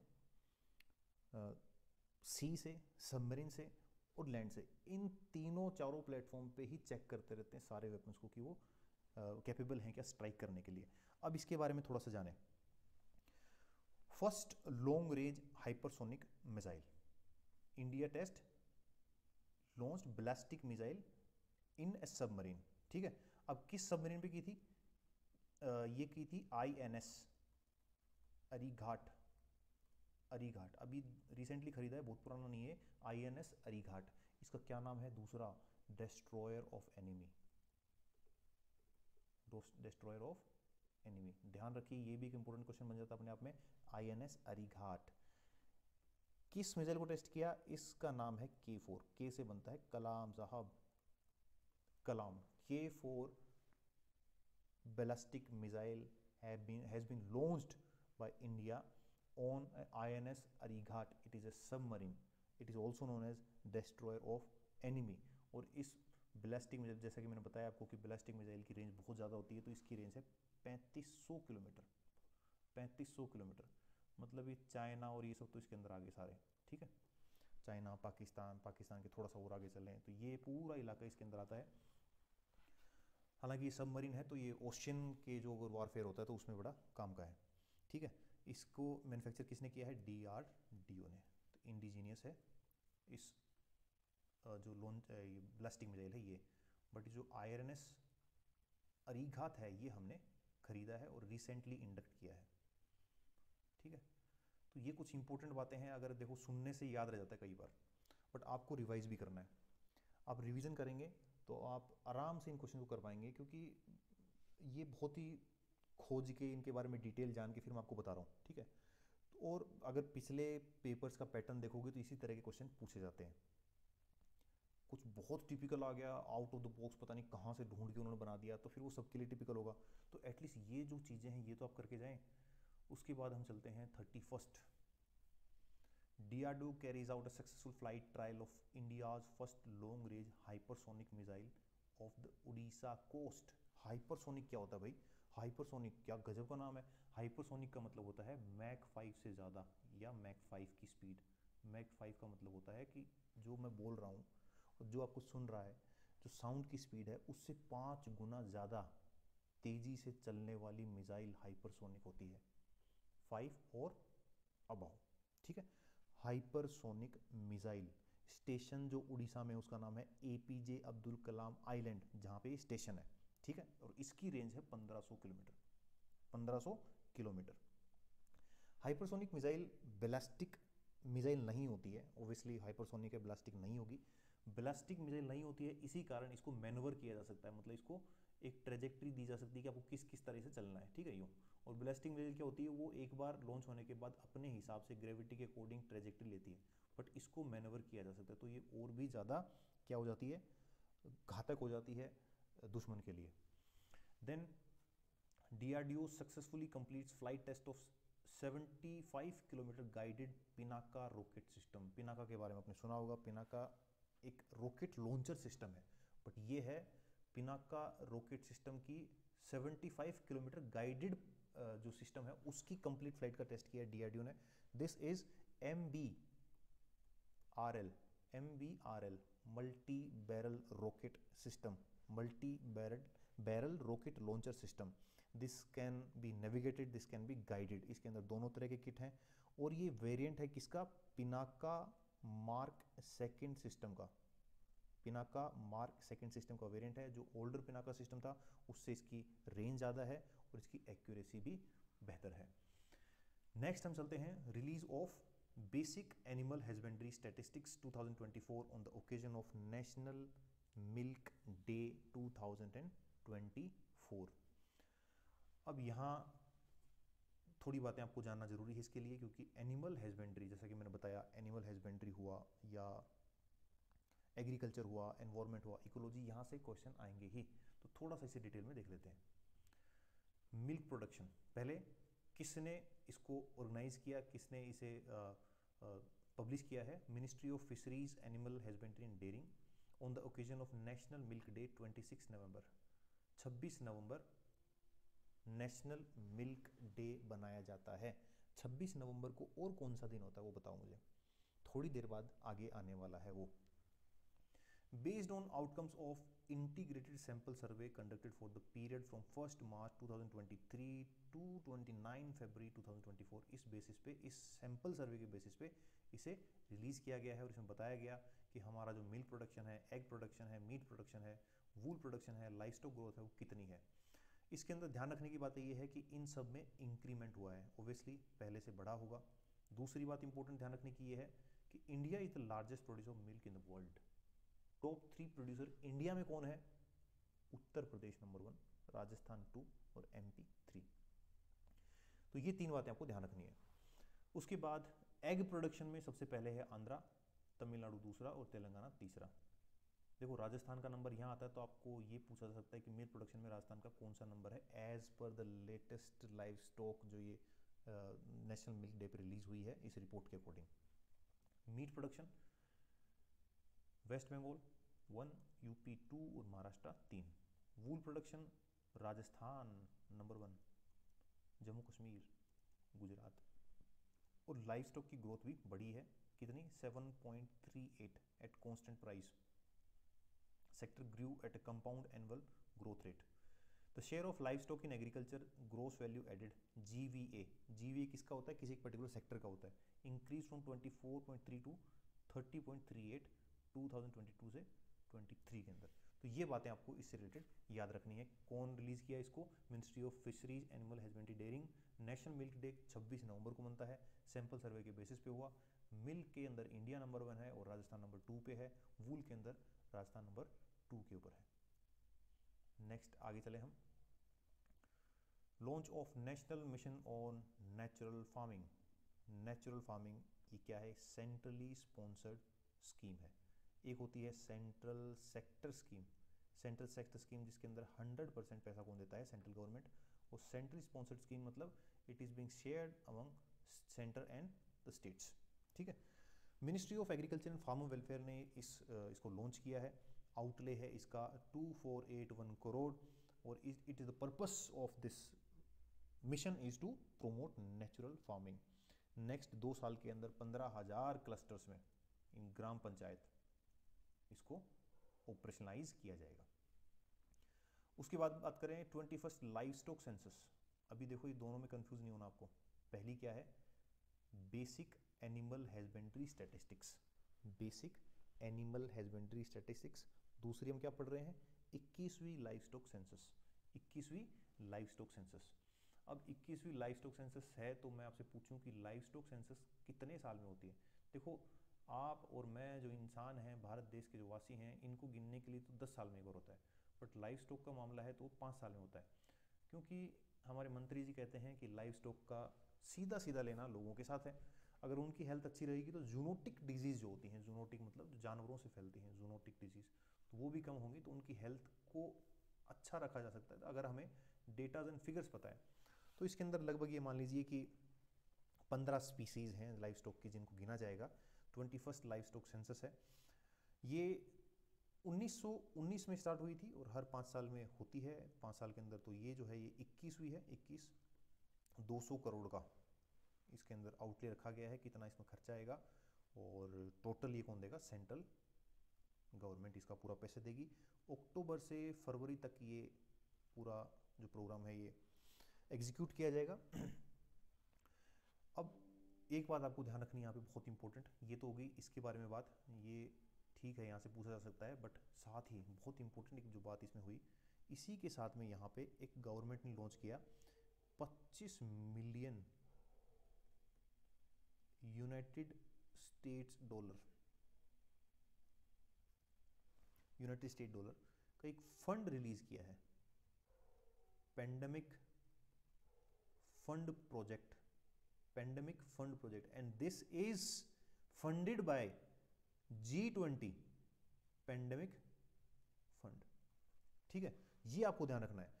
अब फिर से रिपीट करूं, 15 स्पीसीज का लाइव स्टॉक डेटा कलेक्ट करेंगे।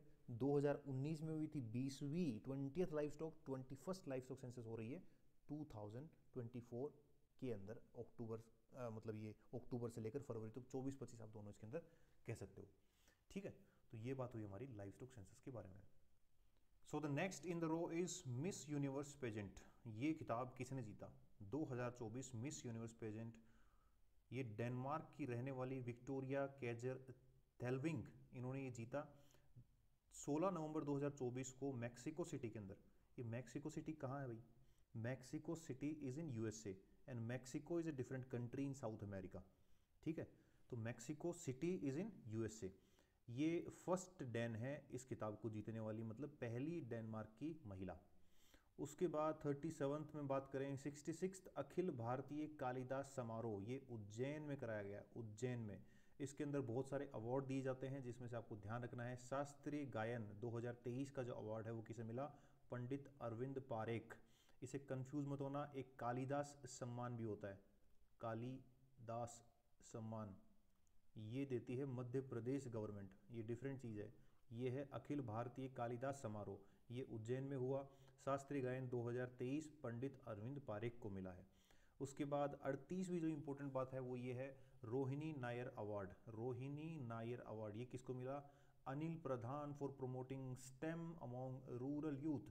व्हाट इज स्टेम, स्टेम की फुल फॉर्म अगर आपसे मेंस में भी 2 नंबर में पूछ ली जाए तो आप क्या बताएंगे, व्हाट इज स्टेम।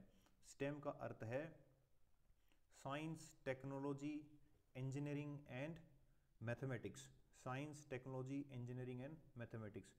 इसको रूरल यूथ में प्रमोट करने के लिए अनिल प्रधान को क्या मिला है? रोहिणी नैयर अवार्ड। उसके बाद 39th इंपॉर्टेंट बात है एरास्मस प्राइज। एरास्मस की प्राइज किसको मिला है? अमिताभ घोष जी को। अमिताभ घोष जी को प्रीमियम एरास्मस फाउंडेशन, ये फाउंडेशन ये अवार्ड देती है एरास्मस प्राइज। ये कुछ किताबें हैं जो अमिताभ घोष साहब ने लिखी हैं। इसमें इंपॉर्टेंट है gun island, an antique land, the imam and an Indian and the circle of the reason. ये कुछ किताबें हैं इनकी। अमिताभ घोष को क्या मिला है? Erasmus prize. अब ये बातें आपको सीधी सीधी याद रखनी पड़ेंगी, इनके अंदर किसी तरह का कोई लॉजिक आप नहीं लगा सकते। और यही इंपॉर्टेंट चीज़ें हैं, जैसे मान लो बेसिक बातें हैं जो ज्योग्राफी है, पॉलिटी है, हिस्ट्री, ये तो आप पढ़ ही लेते हैं, बट जो एज मिलता है वो यहाँ से मिलता है। आपको अवार्ड्स के बारे में पता हो, बुक्स के बारे में पता हो, इंडेक्सेस के बारे में पता हो, करंट अफेयर्स के 20 से 25 क्वेश्चन आप कर सकते हैं अगर इन वीडियोस को आपने गौर से देखा हो तो। उसके बाद बात करें बेस्ट इंडियन बैंक अवार्ड, ये किसको मिला है? एसबीआई को। अब देख लीजिए, अगर आपका अकाउंट एसबीआई में है तो आप बेस्ट इंडियन बैंक के साथ जुड़े हुए हैं।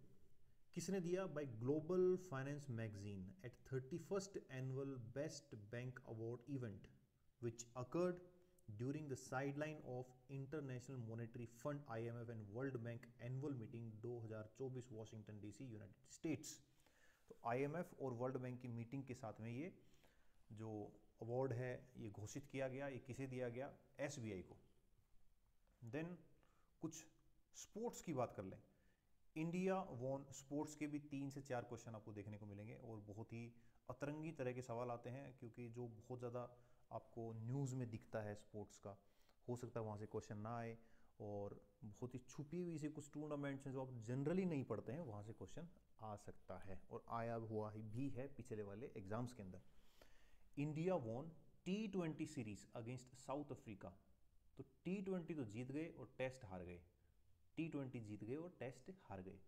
T20 series against south Africa 3-1 से जीता गया। कहाँ खेला गया था? मेजबान कौन था? South Africa. Player of the series Tilak Varma और कप्तान कौन थे? सूर्य कुमार यादव। अब ये तो जीत गए, हारे कौन से? New Zealand won test series against India, 3-0 से ये न्यूजीलैंड जीता है। कहाँ खेला गया? ये भारत में खेला गया। Player of the series will young and Indian captain कौन थे? रोहित शर्मा। तो ये बातें आपको ध्यान रखनी है T20 सीरीज और न्यूजीलैंड के साथ जो टेस्ट हुआ है। अब बात करते हैं जो पहली स्लाइड में हमने देखा था डेविस कप, ये क्या किसके लिए होता है? कौन से स्पोर्ट्स में है? फुटबॉल में है। Italy won for the second time, दूसरी बार इटली ने जीता है इसे। फाइनल मैच किसके बीच में था? नीदरलैंड और इटली के बीच में। यूएसए इस अवार्ड को सबसे मैक्सिमम बार 32 बार यूएसए डेविस कप जीत चुका है। और इस बार का जो डेविस कप है वो इटली को मिला है। इससे पहले भी इटली ने जीता था नीदरलैंड्स को हरा के। तो सिंपली ये क्वेश्चन आपके सामने आ सकता है कि Davis cup won by Italy, it played against which country? तो उसमें ऑप्शन होगा तो आप बताएंगे नीदरलैंड। ठीक है। उसके बाद एक अवार्ड है, इसका नाम है Billie Jean King football cup. ये जीता है अगेन इटली ने। Italy defeated Slovakia to win. ये स्पेलिंग आप देख लीजिए, स्लोवाकिया की स्पेलिंग ये स्लोवाकिया, आई थिंक कुछ और इसकी स्पेलिंग है। Von this cup for the 5th time. Italy ने डेविस कप दूसरी बार जीत लिया और बिली जिन किंग फुटबॉल कप 5वीं बार जीत लिया। तो आपको ये ध्यान रखना है इटली के बारे में। ठीक है। इटली तो वैसे भी बहुत मतलब काफ़ी चर्चित नाम है भारत के अंदर। तो आपको ध्यान रखना है कि इटली डेविस कप और बिली जिन किंग फुटबॉल कप। और जाने स्पोर्ट्स के बारे में। 2024 WTA फाइनल, 2024 WTA फाइनल कहाँ हुआ? 2 से 9 नवंबर, edition 53rd singles, 48 doubles, Riyadh Saudi Arab में हुआ। चैंपियंस सिंगल्स में कौन जीता? यूनाइटेड स्टेट्स की Coco Gauff. World tennis association finals. ठीक है। अब बात करते हैं 46th की, जो है under 19 world boxing championship. Under 19 world boxing championship. ये देख सकते हैं कि हमारे मुक्केबाजों ने मुक्के मार मार के एक इतिहास रच दिया, जिसमें चैंपियनशिप में 17 मेडल ये जीत के आए हैं। Organised by world boxing. Date आपको ध्यान नहीं रखनी है। वेन्यू कहाँ था? यूएसए के अंदर। इंडिया की टोटल टैली 17, जिसमें से 3 गोल्ड हैं। गोल्ड कौन कौन है? पार्थिव ग्रेवाल, वंशिका गोस्वामी और हेमंत सांगवान। अब ऐसा हो सकता है, देखो क्वेश्चन, कई तरह के क्वेश्चन यहाँ बन सकते हैं कि अंडर 19 वर्ल्ड बॉक्सिंग चैंपियनशिप कहाँ हुई, इंडिया ने कितने मेडल जीते, इंडिया के गोल्ड मेडल कितने थे, और ये भी पूछा जा सकता है कि किसी प्लेयर का नाम दे के पूछा जाएगा कि ये प्लेयर किस गेम से एसोसिएटेड है, तो ये आपको ध्यान रखना है। अगला नाम आप ध्यान से सुन लीजिए, ये नाम आपको बहुत बार भविष्य में देखने को मिलेगा। इनका नाम है नीरज गोयत। ये है इंडियन बॉक्सर, जो भी रिसेंटली माइक टाइसन की और उनकी जो फाइट हुई थी, काफ़ी चर्चित जो मुक्केबाजी की एक फाइट थी, उसी के आसपास ये भी फाइट हुई थी। ही is the first Indian boxer to have made it to the world boxing championship world ranking. पहले बॉक्सर हैं, ये इनकी तस्वीर है। Defeated Brazilian boxer Winderson Nunes to win super middleweight class bout. ये जीती इन्होंने against Brazilian boxer. Neeraj Goyat is an Indian boxer, ये नाम आप ध्यान रखेंगे। उसके बाद एक और भारतीय बॉक्सर की बात करें, नीरज गोयत भी हरियाणा से हैं, और ये मनदीप जांगड़ा, ये भी हिसार से बिलोंग करते हैं, हरियाणा के Indian boxer. India's professional boxer Mandeep Jangra deliver a near perfect controlled performance to secure world boxing federation super featherweight world title in Cayman Islands. He defeated British boxer Koron. 10-0 से हरा दिया इनको यार, हद हो गई। इन्हें यूनानिमस डिसीजन। ठीक है, मनदीप जांगड़ा और गोयत, नीरज गोयत, ये दोनों क्या हैं? इंडियन बॉक्सर हैं, दोनों ही हरियाणा से हैं। विजेंद्र के बाद में ये सिलसिला चल ही रहा है वहाँ पे। ठीक है, 49th पंकज साहब, इनके बारे में तो क्या ही कहना। ये बिलियर्ड्स और स्नूकर्स में लगातार जीतते ही जा रहे हैं, जीतते ही जा रहे हैं, मतलब हद हो रही है। Ace Indian cueist Pankaj Advani clinch historic 28 world title. मतलब कोरोना को बीच में छोड़ दें तो इन्होंने लगातार 7वीं बार ये टाइटल जीता है। Defeating England's Robert Hall 4-2। International billiards and snooker federation world billiard championship Doha के अंदर ही हुई थी नवंबर में, और इन्होंने, पंकज साहब ने 28 वर्ल्ड टाइटल जीता है, और ये एक ही रो में 7वां टाइटल इनका है। कोरोना के टाइम में ये नहीं हुआ था। 50th की बात करें, वर्ल्ड मिलिट्री रेसलिंग चैंपियनशिप। तो देखिए, जो हमारे मिलिट्री के जो मेंबर्स हैं, जो हमारे योद्धा हैं, उन्होंने भी पार्टिसिपेट किया। 37 वर्ल्ड मिलिट्री रेसलिंग चैंपियनशिप कहाँ हुई? आर्मेनिया के अंदर हुई है। World military wrestling championship Armenia में हुई। इंडिया वोन 3 gold 1 silver and 3 bronze. Gold किस किस को मिले? रितिका हुड्डा, ज्योति सिहाग और जयदीप को। ठीक है, ये जयदीप नाम को सुना सुना लग रहा है। ठीक है जी, चलें आगे। 51 अंडर 23 वर्ल्ड रेसलिंग चैंपियनशिप।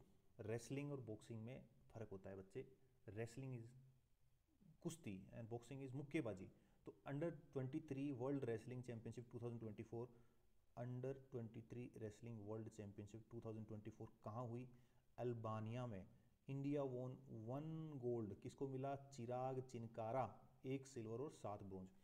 देखो यहाँ क्या है कि बार बार आपको एक इमेज क्रिएट करनी पड़ेगी दिमाग में कि इस तरह के स्पोर्ट्स हुए हैं और यहाँ इंडिया का ये परफॉर्मेंस है।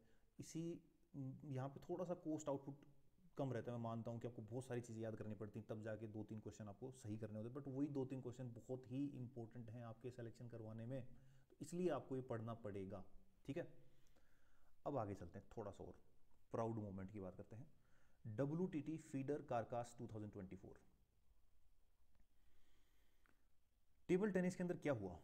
इंडियाज हरमीत देसाई, देखो किसी स्पोर्ट्समैन का नाम आ सकता है और आपसे कहा जा सकता है कि बताओ, हमें बताओ कि ये स्पोर्ट्समैन किस गेम से एसोसिएटेड है, और ये बहुत ही सिंपल क्वेश्चन होगा और आपने सुना भी होगा तो आप कर देंगे।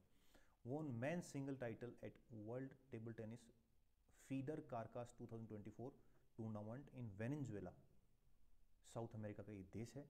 He also back the mix double crown at the competition with, ये भी इंडियन है, कृतिवाकी रॉय। मतलब सिंगल तो जीता ही जीता, डबल इनके साथ जीता। ठीक है, ये है इनका proud moment. Ministry of steel ने ये लोगो लगा के ये फोटो खींची है, और इस पिक्चर में दिखाया गया कि हमारे लिए गर्व की बात है कि हेमंत देसाई ने सिंगल भी जीता और रॉय के साथ मिलकर डबल भी जीता।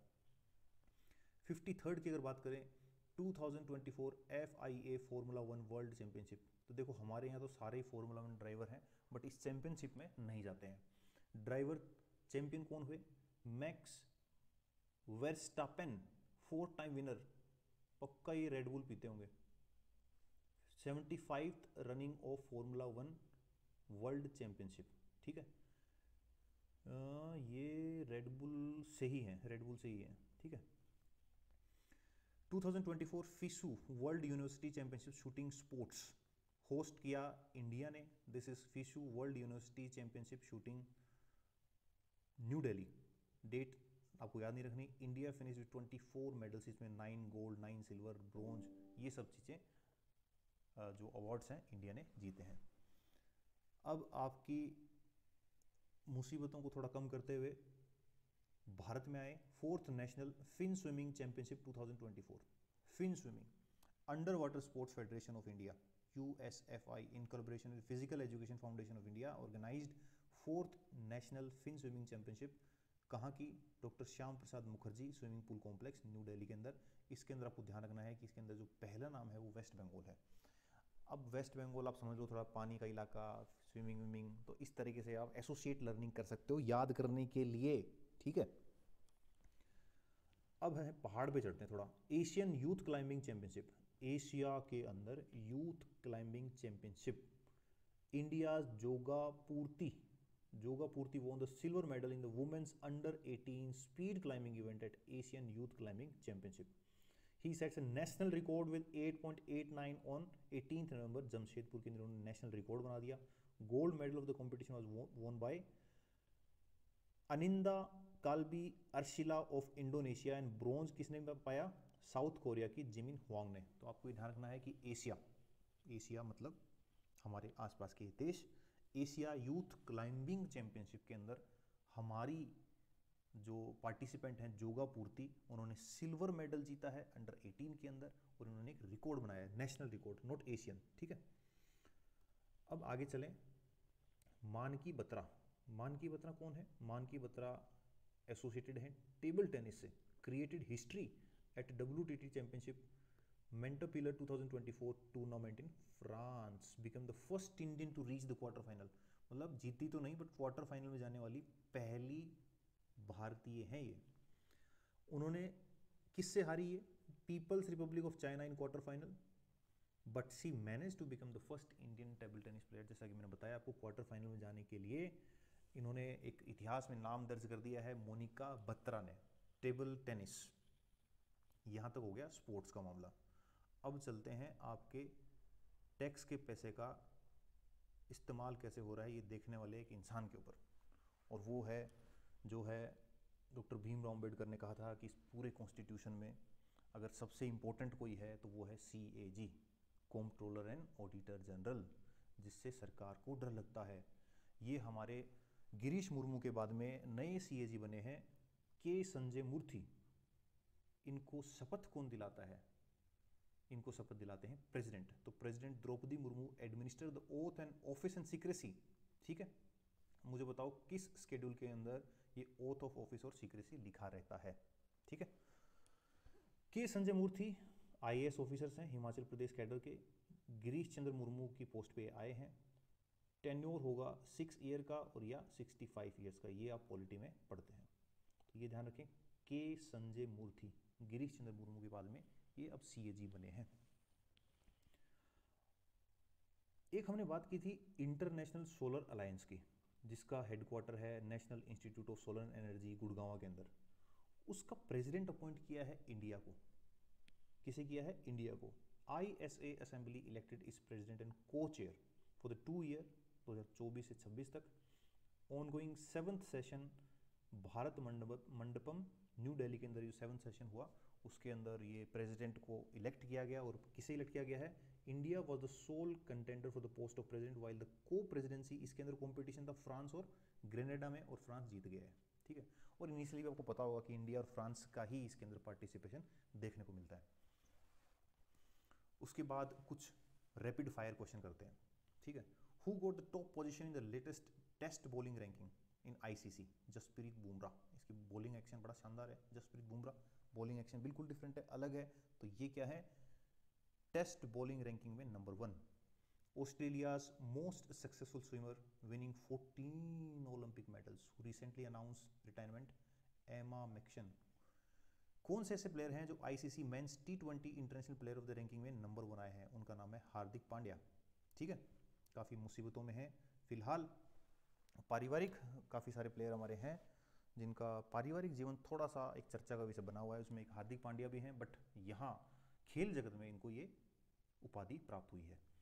For how many years Bajrang Punia को डिस्क्वालीफाई कर दिया गया है? डोपिंग टेस्ट में आ गई 4 साल के लिए। अभी हमने बात की थी, अब याद करो वो कौन सी ऐप थी, नो योर मेडिशन। डोपिंग को कर्ब करने के लिए कौन सी एजेंसी होती है, नाडा, वर्ल्ड पे वाडा।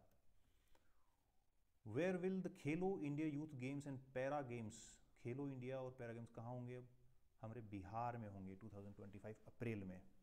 After which former legendary Indian women cricketer will the stand be named at Eden Garden stadium in Calcutta. Jhulan Goswami के नाम से एक स्टैंड को नाम दिया जाएगा। Indian tennis player who won bronze medal in singles at 2018 Jakarta Asian game recently announce retirement. तो ये भी आपसे पूछा सकता है, प्रजनेश गुणेश्वरन, ये किससे रिलेटेड हैं? ये इंडियन टेनिस प्लेयर हैं। वुमेन्स फीफा वर्ल्ड कप कहाँ होगा? वुमेन्स फुटबॉल वर्ल्ड कप कहाँ होगा? ब्राजील में। Recently, which female cricketer has broken Mithali Raj record of 7 centuries in ODI? ये इंपॉर्टेंट क्वेश्चन बनता है भाई, बहुत इंपॉर्टेंट। मिथाली राज का रिकॉर्ड किसने तोड़ा? स्मृति मंदाना ने। ठीक है, आगे चलते हैं। देखो, हमारा पड़ोसी देश है श्रीलंका, तो श्रीलंका में क्या हो रहा है ये भी हमें पता होना चाहिए।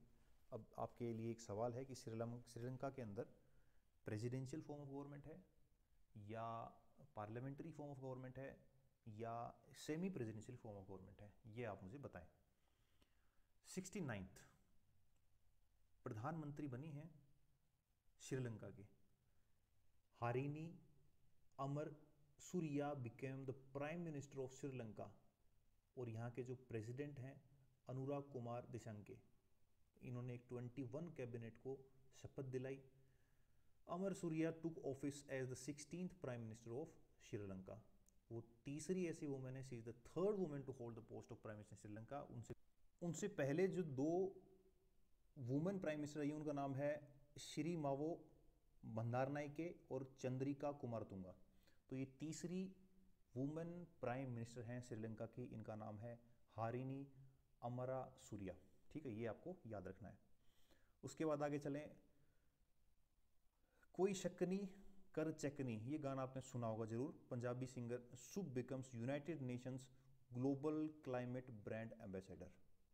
Famous Punjabi musician rapper singer Shubhneet Singh, Shubh जिसको कहते हैं आप, has been appointed as the global ambassador of UNFCC digital climate library by the United nation.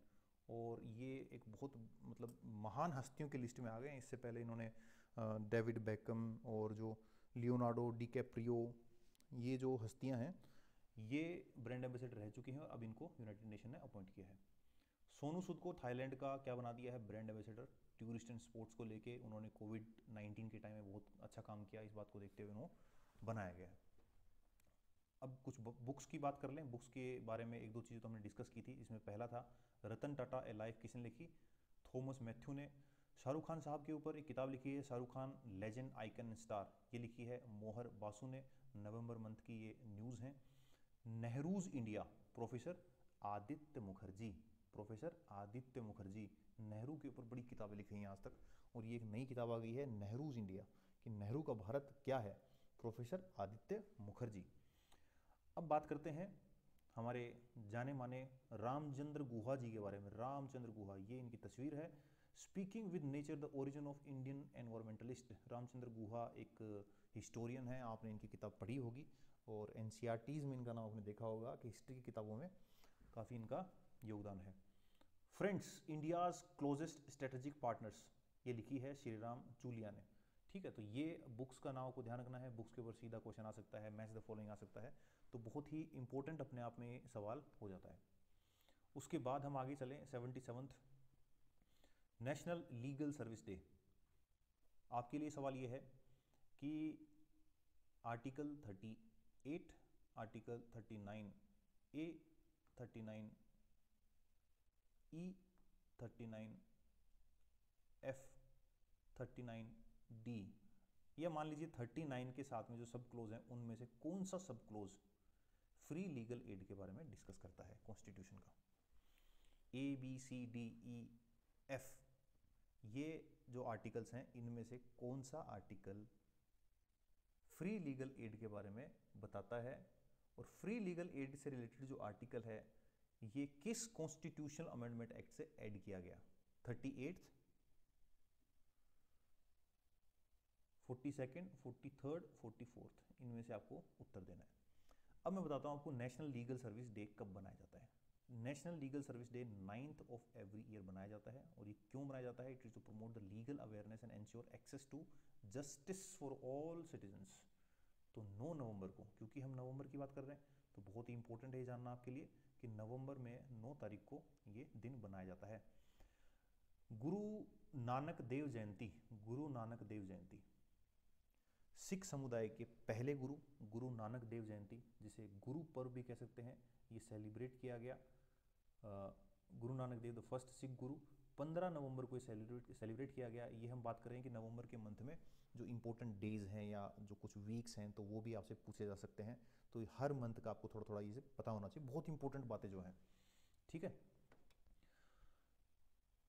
It is celebrated on Kartik Purnima, the 15th lunar day of the month of Hindu calendar. Guru Nanak Dev Jayanti was celebrated on Friday नवंबर 15, 2024। मुझे बताओ गुरु नानक देव साहब ने जो 3 बातें की थी, 3 important इनके जो पिलर्स थे शुरुआत में, वो क्या थे? देखो, पहला पिलर तो ये था कि आपको नाम जप करना है, नाम जप। दूसरा किरत, किरत मतलब आपको कर्म करना है।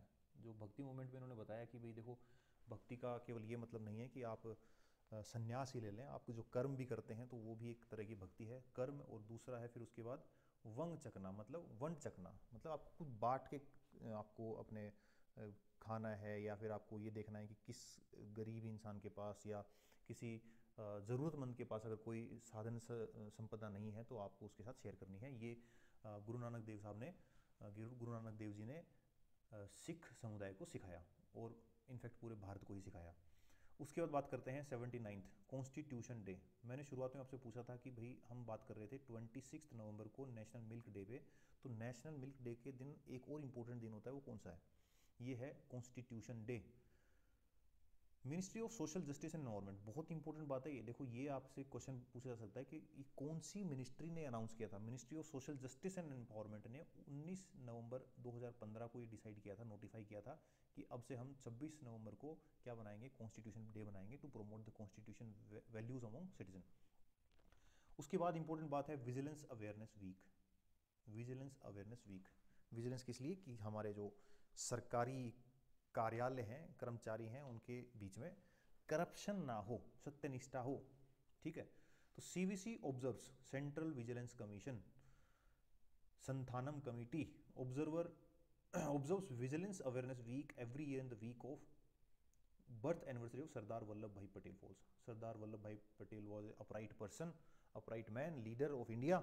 तो इनके नाम, इनके जो बर्थ एनिवर्सरी है उस दौरान वीक में ये आता है। This year vigilance week was observed on 28 अक्टूबर, 3 नवंबर। थीम क्या थी? सत्यनिष्ठा की संस्कृति से राष्ट्र की समृद्धि, culture of integrity for national prosperity, सतर्कता जागरूकता सप्ताह, ये आपको ध्यान रखना है। अब थोड़ा सा कुछ कैंपेन और स्कीम्स के देख लें, एक दो। Ministry of women and child development has launch child marriage free campaign. तो इसका नाम है चाइल्ड मैरिज फ्री कैंपेन, बाल Vivah Mukt Abhiyan, which aims to end child marriage in India. Child marriage act, ये एक्ट किस साल में पास किया गया था? ये भी एक सवाल बन सकता है। देखो, चाइल्ड मैरिज एक इशू ऐसा है कि जिसके ऊपर सब सरकारें काम करती रहती हैं कि we are far away from our desired goal to eliminate child marriage in India. अभी बहुत कुछ करना इसके लिए बाकी है, तो इसमें सरकारें करती रहती हैं। और ये जो एक्ट है ये 2006 का एक्ट है। इसमें जो 21 साल है वो बॉयज़ की उम्र है, 18 साल की इसकी उम्र है, गर्ल्स की उम्र है। एक अभी बिल भी रखा हुआ है, वो पास नहीं हुआ, जिसके अंदर इसको भी 21 करने की बात चल रही है। Anyways, this campaign is in line with India's commitment to gender equality and its broader vision to becoming a developed nation by Viksit Bharat 2047। Child marriage free India portal, ये पोर्टल भी शुरुआत की गई है। Allow citizen to report incident, अगर आपके आसपास ऐसा कुछ होता है तो यहाँ आप रिपोर्ट कर सकते हैं, कंप्लेन कर सकते हैं। और child marriage prohibition officers in the country, ठीक है, ये इन्फॉर्मेशन इनके पास पहुँचेगी। अब आगे चलें। अब कोई बहाना नहीं चलेगा, मतलब आप कोई भी एक्सक्यूज़ नहीं देंगे कि आपने अपनी महिला मित्र या अपनी अर्धांगिनी के ऊपर वायलेंस किया, फिजिकल वायलेंस हुआ, अब्यूज़ हुआ, इसके पीछे आप कोई भी एक्सक्यूज़ नहीं दे सकते। इस तरह का कैंपेन चलाता है यूनाइटेड नेशन। यूनाइटेड नेशन का इस बार का कैंपेन का जो लोगो है, मोटो है, वो है no excuse, there is no excuse.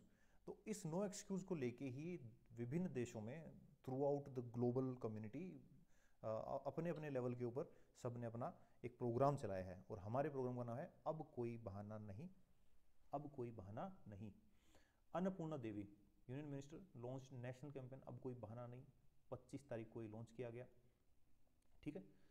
This campaign launch along with the नई चेतना, ये आपको ध्यान रखना है, इसके साथ में क्या हुआ, नई चेतना 3.0 campaign led by Ministry of Rural Development to ensure wide reach on spreading the call to action to ending gender-based violence, leaving no one behind as per official statement। अब देखो ये इसकी ड्यूरेशन क्या रहती है, ये जो अब कोई बहाना नहीं चलेगा, इसकी ड्यूरेशन है 25 नवंबर और से लेकर 10 दिसंबर। अब ये दोनों दिन बहुत इंपॉर्टेंट है। दोनों दिन में क्या है ये मुझे बताओ, ये किस लिए इंपॉर्टेंट है, क्या मनाया जाता है इन दिनों। देखो 25 November is a day for the elimination of all type of violence against women. 25 November is a day for the elimination, is celebrated or to the promotion of the practices or the institutions or the groups which works to eliminate all form of violence against the woman। तो ये तो यहाँ पे शुरुआत होती है। और 10 दिसंबर है global human rights day, human rights day है 10 दिसंबर को। तो इन दोनों जो डेट्स हैं इसके बीच में ये पूरा प्रोग्राम यूनाइटेड नेशन चलाता है और हमारे देश ने भी चलाया है। ग्लोबल एजेंसी यूनाइटेड नेशन, और इनका जो मोटो है वो है no excuse. You may be worried about your loved one, आपको अपने बच्चे अच्छे लग सकते हैं या आपके माता पिता अच्छे लग सकते हैं, बट ये कोई एक्सक्यूज़ नहीं कि आप अपनी फीमेल पार्टनर के साथ में एब्यूजिव लैंग्वेज या उनके खिलाफ कोई वायलेंस करें, ठीक है। अब चलते हैं आगे 83rd, बहुत ही बड़ा कदम है ये भारत का। India launches first ever military space exercise. देखो ज़मीन पे तो बहुत हो गया, अब क्या है, स्पेस वॉर होने वाली है। होने वाली है मतलब उस तरफ जा रहे लोग, इतना कचरा हो गया, इतनी सारी सैटेलाइट है, 4-5 हज़ार तो इलोन मस्क ने एक अपना कोई स्टारलिंक कोई प्रोजेक्ट है इसमें भेज दिए। तो ऊपर की जो स्पेस है उसके ऊपर भी हमारे को, हमारी जो एजेंसीज़ है, हमारी जो स्पेस रिसर्च, जो हमारे आर्मी है, डीआरडीओ है, इसरो है, स्पेस रिसर्च से रिलेटेड जुड़े हुए लोग हैं, उनको पता हो कि स्पेस के अंदर किस तरीके से हम डोमिनेट कर सकते हैं। इसलिए यहाँ पे क्या किया गया, India launches first ever military space exercise.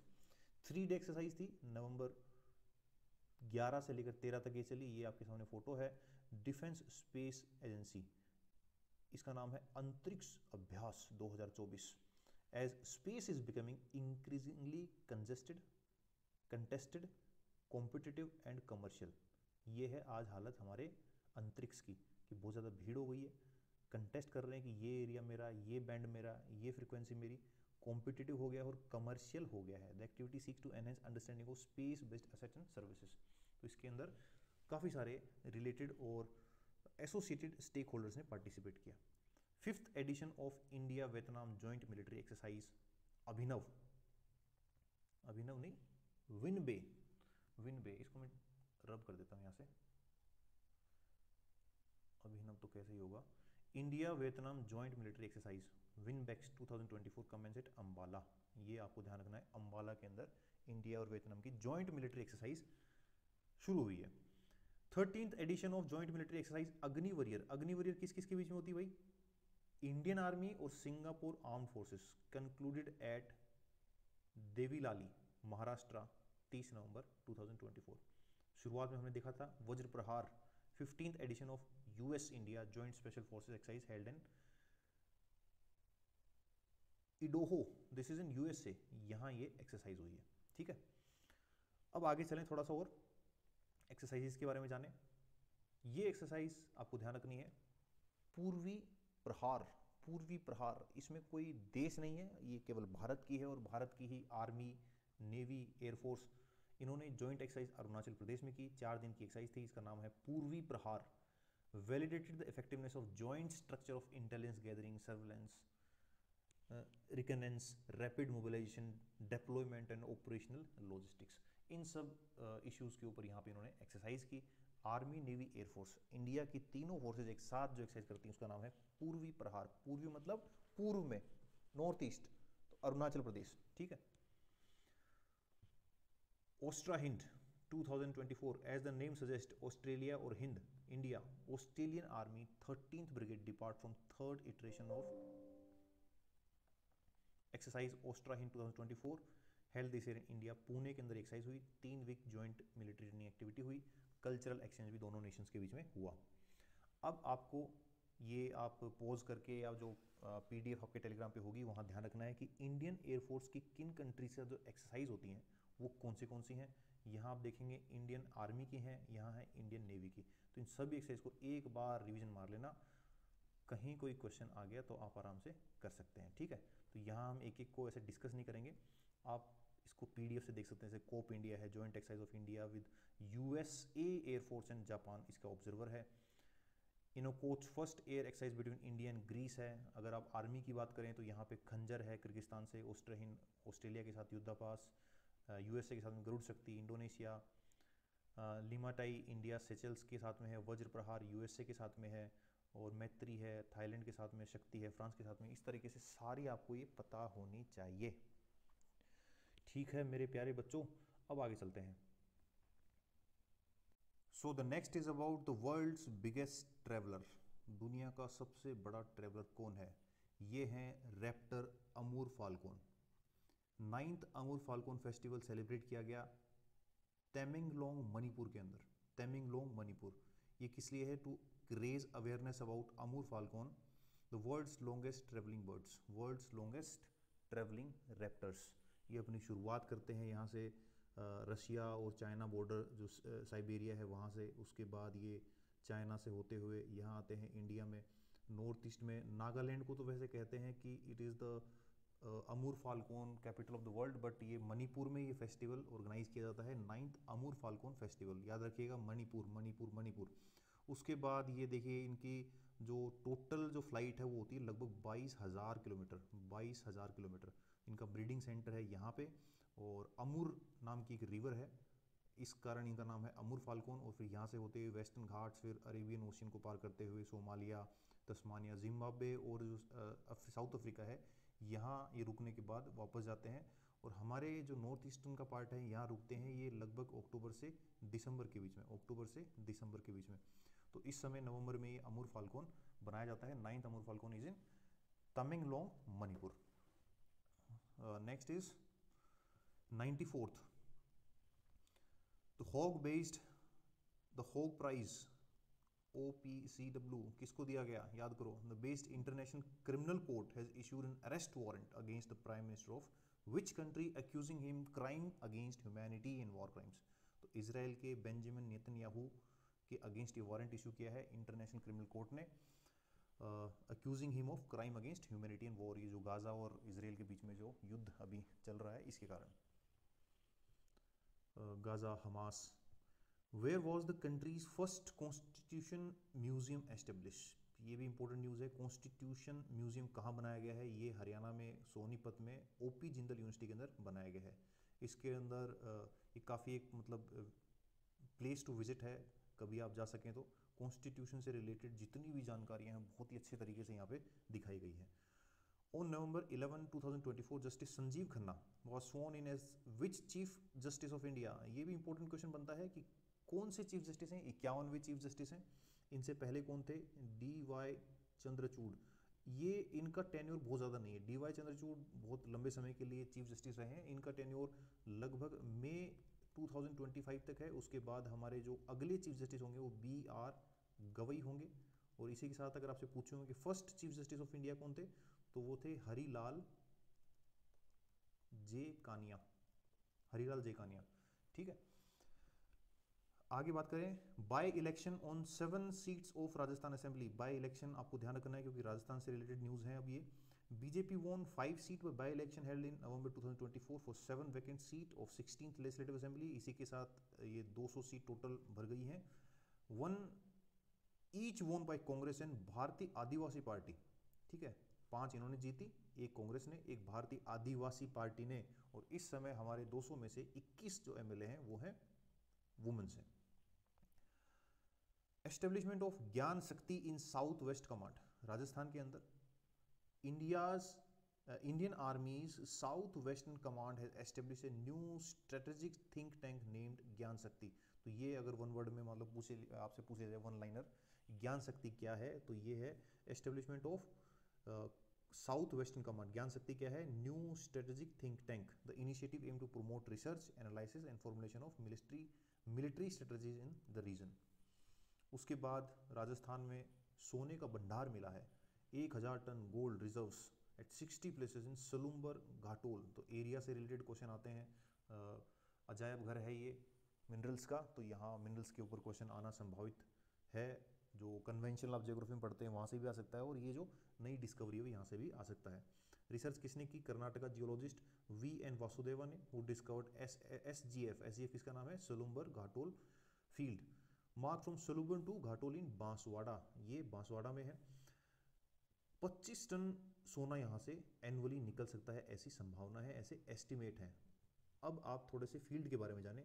जागपुरा Bukiya, ठीक है, कनकारिया गारा और डोगुचा सोलंबर। मतलब इतना अगर 3 नाम भी आते हैं कि ये जो प्लेसेस हैं वो न्यूज़ में थी, तो किस वजह से ये न्यूज़ में थी, तो ये भी आपको ध्यान रखना है। जागपुरा बुकिया, कनकारिया गारा और डोगुचा, ये सुलुम्बर घाटोल एरिया में सोने की जो फील्ड है वहाँ से एक्सपेक्टेड है कि इतना सोना यहाँ से निकल सकता है राजस्थान में। उसके बाद बात करें, गुरु Govind tribal area development scheme launch की गई 15 नवंबर को बाय ऑनरेबल चीफ मिनिस्टर भजन लाल शर्मा। पर्पस क्या है इसका? Welfare of the tribal and traditional forest developers living the forest under the forest rights act. इस राइट्स एक्ट, जो फॉरेस्ट राइट्स एक्ट है, इसके जुरिस्डिक्शन में जो भी ट्राइबल्स आते हैं उनके वेलफेयर की बात होती है। इसी ओकेजन पे chief minister also announce to create a tourist circuit connecting Sita Mata sanctuary Tripura Sundari. यहाँ से प्रीलिम्स के अंदर आ रहा है, इसमें क्वेश्चन पूछा जा चुका है। बेनेश्वर धाम और मानगढ़ धाम, इस एरिया को लेके टूरिस्ट सर्किट बनाने का ऐलान भी चीफ मिनिस्टर साहब ने किया। 101 committee form to review school education curriculum in the state. बहुत ही इंपॉर्टेंट है, यहाँ से क्वेश्चन आ सकता है। चेयरमैन इसके होंगे professor Kailash Surani. Vice chancellor of Vardhman Mahaveer open university Kota, इसके अंदर 10 मेंबर हैं। इस कमेटी को इस पर्पज से बनाया गया है कि राजस्थान के अंदर जो स्कूल एजुकेशन है उसमें क्या ऐसे टॉपिक हैं जिन्हें हटाया जा सकता है, कैसे इसे स्ट्रीमलाइन किया जाए। ये कमेटी अपनी रिपोर्ट सौंपने के बाद इसके ऊपर सिलेबस में कुछ चेंजेस देखने को मिल सकते हैं। अब बात करें ऑपरेशन लाडली के बारे में। सिंगल नाम से पूछा सकता है कि operation Ladli is related to what. तो this is for the effective prevention of evil practice like child marriage prevent in the society. Operation Ladli campaign was run by Rajasthan police across the state. इस दौरान ये चलाया गया 11 से 16 नवंबर। Campaign was conducted on November 12, 2024 with the vision of अबुझ सावा। तो इस दिन ये अबुझ सावा था, काफ़ी सारी शादियाँ थी, तो इस समय लोगों के जो डिस्ट्रिक्ट है, सब डिवीज़न है, विलेज लेवल है, उस जगह पे अवेयरनेस फैलाने के लिए ये ऑपरेशन लाडली चलाया गया। उसके बाद है बनफुल ट्राइबल डिज़ाइन स्टूडियो। ये खोला जाएगा Manikya Lal Verma tribal research and training institute Udaipur के अंदर। ये स्टूडियो इसलिए बनाया गया है, इससे क्या होगा, ट्राइबल आर्ट्स को प्रमोट किया जाएगा। Common peoples will be able to see the art work and design made by tribal areas. उनको अच्छे प्राइस में इसे बेचने का मौका भी मिलेगा। एक पर्सनैलिटी राजस्थान से आपको जानना चाहिए, Monika Shoran, the resident of Bhadra in Hanumangarh district of Rajasthan, has won the bronze medal in World Wrestling Championship in 68 kg category under 23 world racing championship in Albania. ये आपको ध्यान रखना है क्योंकि राजस्थान की पर्सनैलिटीज़ का भी क्वेश्चन आता है। This is Monika second consecutive, it becomes more important, second consecutive medal. Last year too Monica had won a bronze medal in this competition. ठीक है, आगे चलें। नीड हेल्प, क्या आपको मदद की ज़रूरत है? नीड हेल्प, इस नाम से अगर आपके सामने क्वेश्चन आता है तो it is a feature for women safety has been given by Rajcop citizen app, Rajasthan cop citizen app to provide immediate police assistance to women in distress. The scheme to provide police assistance is being initiated by police headquarters through this feature. ठीक है, तो ये women जो stress में है, distress में है, problem में है, उनको एक इमीडिएट पुलिस असिस्टेंस देने के लिए ये शुरू किया गया है। उसके बाद बेहद ज़रूरी, बेहद इंपॉर्टेंट पंच गौरव, ये क्या कार्यक्रम है? तो state government will launch a Panch Gaurav programme in each district. तो यहाँ अगर स्टेटमेंट में आता है कि ईच ग्राम पंचायत या पंचायत समिति या इस तरह के स्टेटमेंट आपके गलत होंगे। ये ईच डिस्ट्रिक्ट है, फोकसिंग स्पेशली ऑन पंच गौरव है तो मतलब 5 चीज़ें होंगी। पहला क्या है? Crop, plant स्पीसी, product, tourist destination और स्पोर्ट्स। मतलब एक पर्टिकुलर डिस्ट्रिक्ट में ये 5 चीज़ें हाईलाइट की जाएंगी जो उस डिस्ट्रिक्ट का गौरव होगा।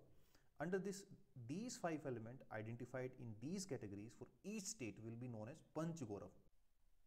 नोडल डिपार्टमेंट्स क्या होंगे? For 1 district 1 crop, state level agriculture department, 1 district 1 species forest department, 1 district 1 product obviously industries department, और टूरिज्म के लिए टूरिज्म डिपार्टमेंट, और स्पोर्ट्स के लिए sports department work as nodal departments. तो ये आपको ध्यान रखना है, पंच गौरव के अंदर ये 5 प्रोडक्ट कौन से हैं और डिस्ट्रिक्ट लेवल पे इसको इंप्लीमेंट किया जाएगा। And then we are close to the end of this session. 106th instruction have been issued by animal husbandry and cow husbandry to use which word in place of awara, stray word for cows। मतलब गोवंश के लिए animal husbandry department ने आवारा जो word use करते हैं ना गाय के लिए कि आवारा गाय हैं, तो उसके लिए क्या सब्सटीट्यूट किया है कि मतलब आपको ये वर्ड यूज़ नहीं करना है, इसके लिए क्या यूज़ करना है? निराश्रित और बेसहारा, इसे इंग्लिश में कह सकते हैं डेस्टिट्यूट। ठीक है, और 107वां है which portal will be launched by state government to provide financial support to about 45 lakh self help group members. तो राजसखी पोर्टल से ये जो NGOs हैं, सेल्फ हेल्प ग्रुप्स हैं, इनको फाइनेंशियल सपोर्ट दिया जाएगा।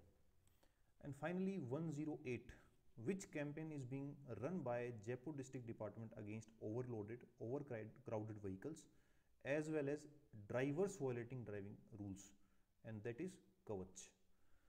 तो ये हुआ आपका सारा इम्पोर्टेंट इंफॉर्मेशंस जो नवंबर मंथ की थी, और इससे पहले आपने जुलाई, अगस्त, सितंबर, अक्टूबर ये पढ़ लिया है, तो अभी नवंबर हो गया है। नेक्स्ट एक आपका दिसंबर का हम करेंगे कोई सेशन, क्योंकि जनवरी का भी देखेंगे, उसमें कुछ इंपॉर्टेंट है तो दिसंबर में उसको इंक्लूड कर लेंगे। बट जनवरी से करंट अफेयर्स के क्वेश्चन बनना की प्रोबेबिलिटी बहुत कम है, क्योंकि 2 फरवरी तो आपका एग्ज़ाम ही है। हाउएवर इन सब चीज़ों को आप रिवाइज़ करें, और जो ये PDF है ये टेलीग्राम चैनल पर आपको मिल जाएगी, वहाँ से आप इसको रिवाइज़ कर सकते हैं। वीडियो देखें तब आप ध्यान रखें कि पूरी कंसंट्रेशन के साथ, अगर आपने नहीं देखा है, कहीं कुछ छूट गया है, तो आप इसको वापस से उस जगह से देख लें। और उम्मीद है कि यहाँ से क्वेश्चंस आपको मेंस के अंदर, prelims as well as mains दोनों में देखने को मिलेंगे। So see you in the next session. Thank you, bye bye.